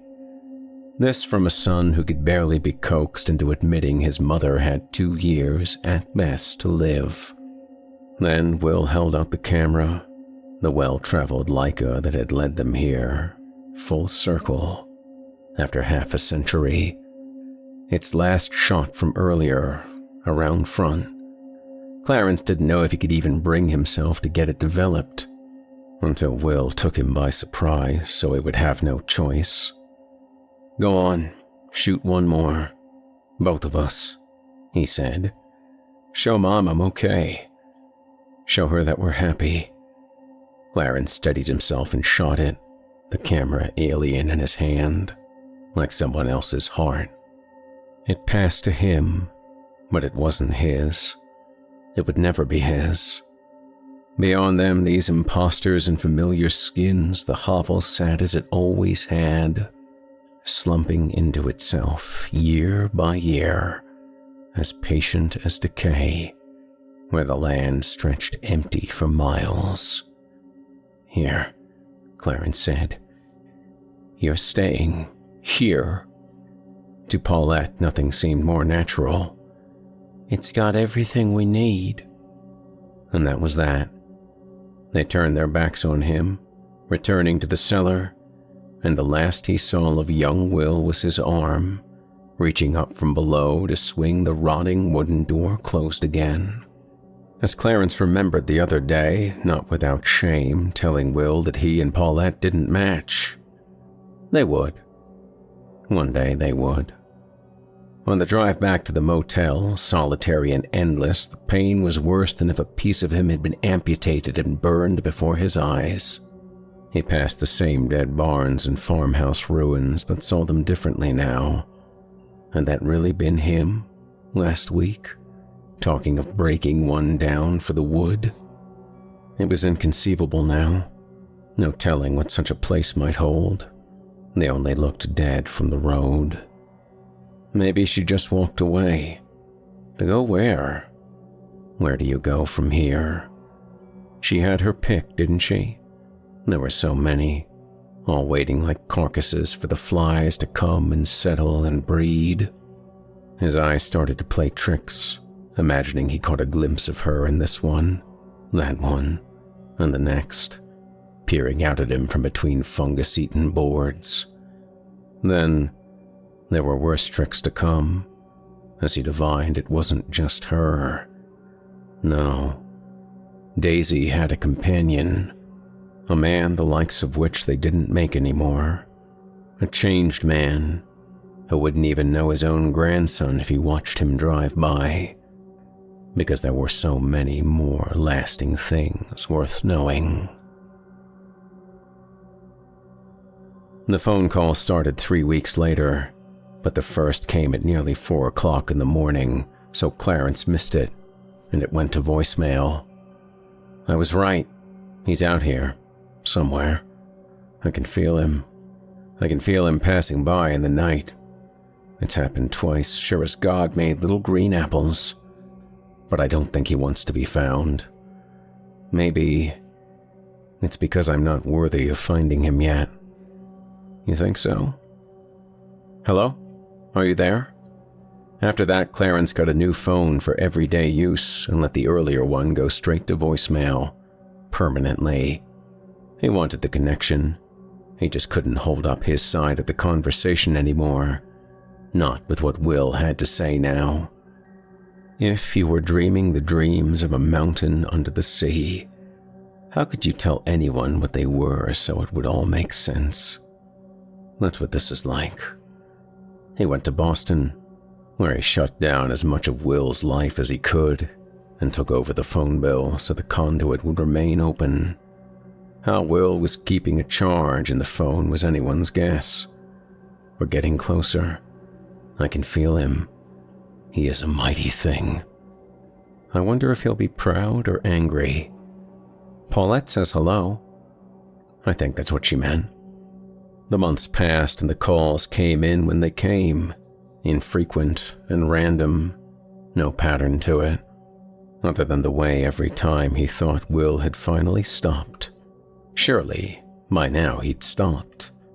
Another message was waiting a day or two later. I was wrong. This isn't what I thought it was going to be. I just don't know if it's better or worse. It's the knowing that changes you. Like a download of information wakes up something that was always inside. I never could buy it that what they call junk DNA is just junk. Are you even there anymore? Why don't you ever answer? It was always Will's voice. He would recognize it anywhere. Yet something was different about it each time. It was more than how each call sounded a bit farther away, fighting past a little more static and noise than the previous time. It was in the resonance of his throat, and the tones it produced. Mom's gone, isn't she? I don't know how I know that, I just do. Don't be sorry for her, she's lucky. She is beyond what's coming. You should be too. I shouldn't be telling you this, you should kill yourself though. Rachel first, then yourself. You should be okay then. I know you. You won't want to do it because she's pregnant, but you'll be glad you did. That day will come. If you can't trust your baby brother, who can you trust? 1,000 times a day he thought of cutting the connection, but never could. I shouldn't tell you this. When they come, they'll look like meteors. But that won't be what they are at all. When the sky changes color, it'll be too late. Nothing will make any difference then. They'll already have you. That's when you'll wish you'd listen to me. Don't ask what color, I can't really describe it, but out here, I've seen the kind of green the sky turns before a tornado. That's a start. We're really getting close now. I wonder if Daisy will let me call her mother. And when it had gone nearly a year between calls, when so much had changed, and Clarence was a father now, with a father's fears, he knew better than to think the calls were done. They would never be done. Even when they no longer conveyed any words he could understand. Since coming home from Kansas for the last time alone, he hadn't listened to his grandfather's tape anymore. The longest in his life, he'd left it idle. There was no more to learn from it.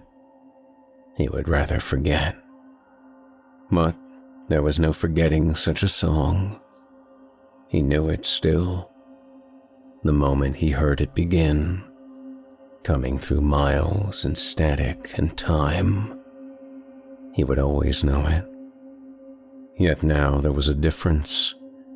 He could no longer hear the lamentation in it, just the rage. It was a song of endings and rebirths, a song for green skies, in streaks like blue-white fire among the clouds.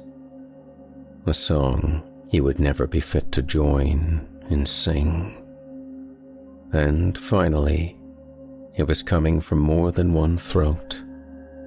He counted 2 the first time.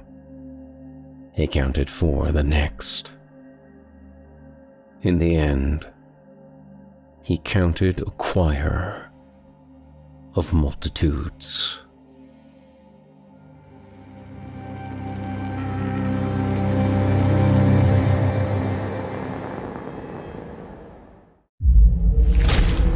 Chilling tales for dark nights.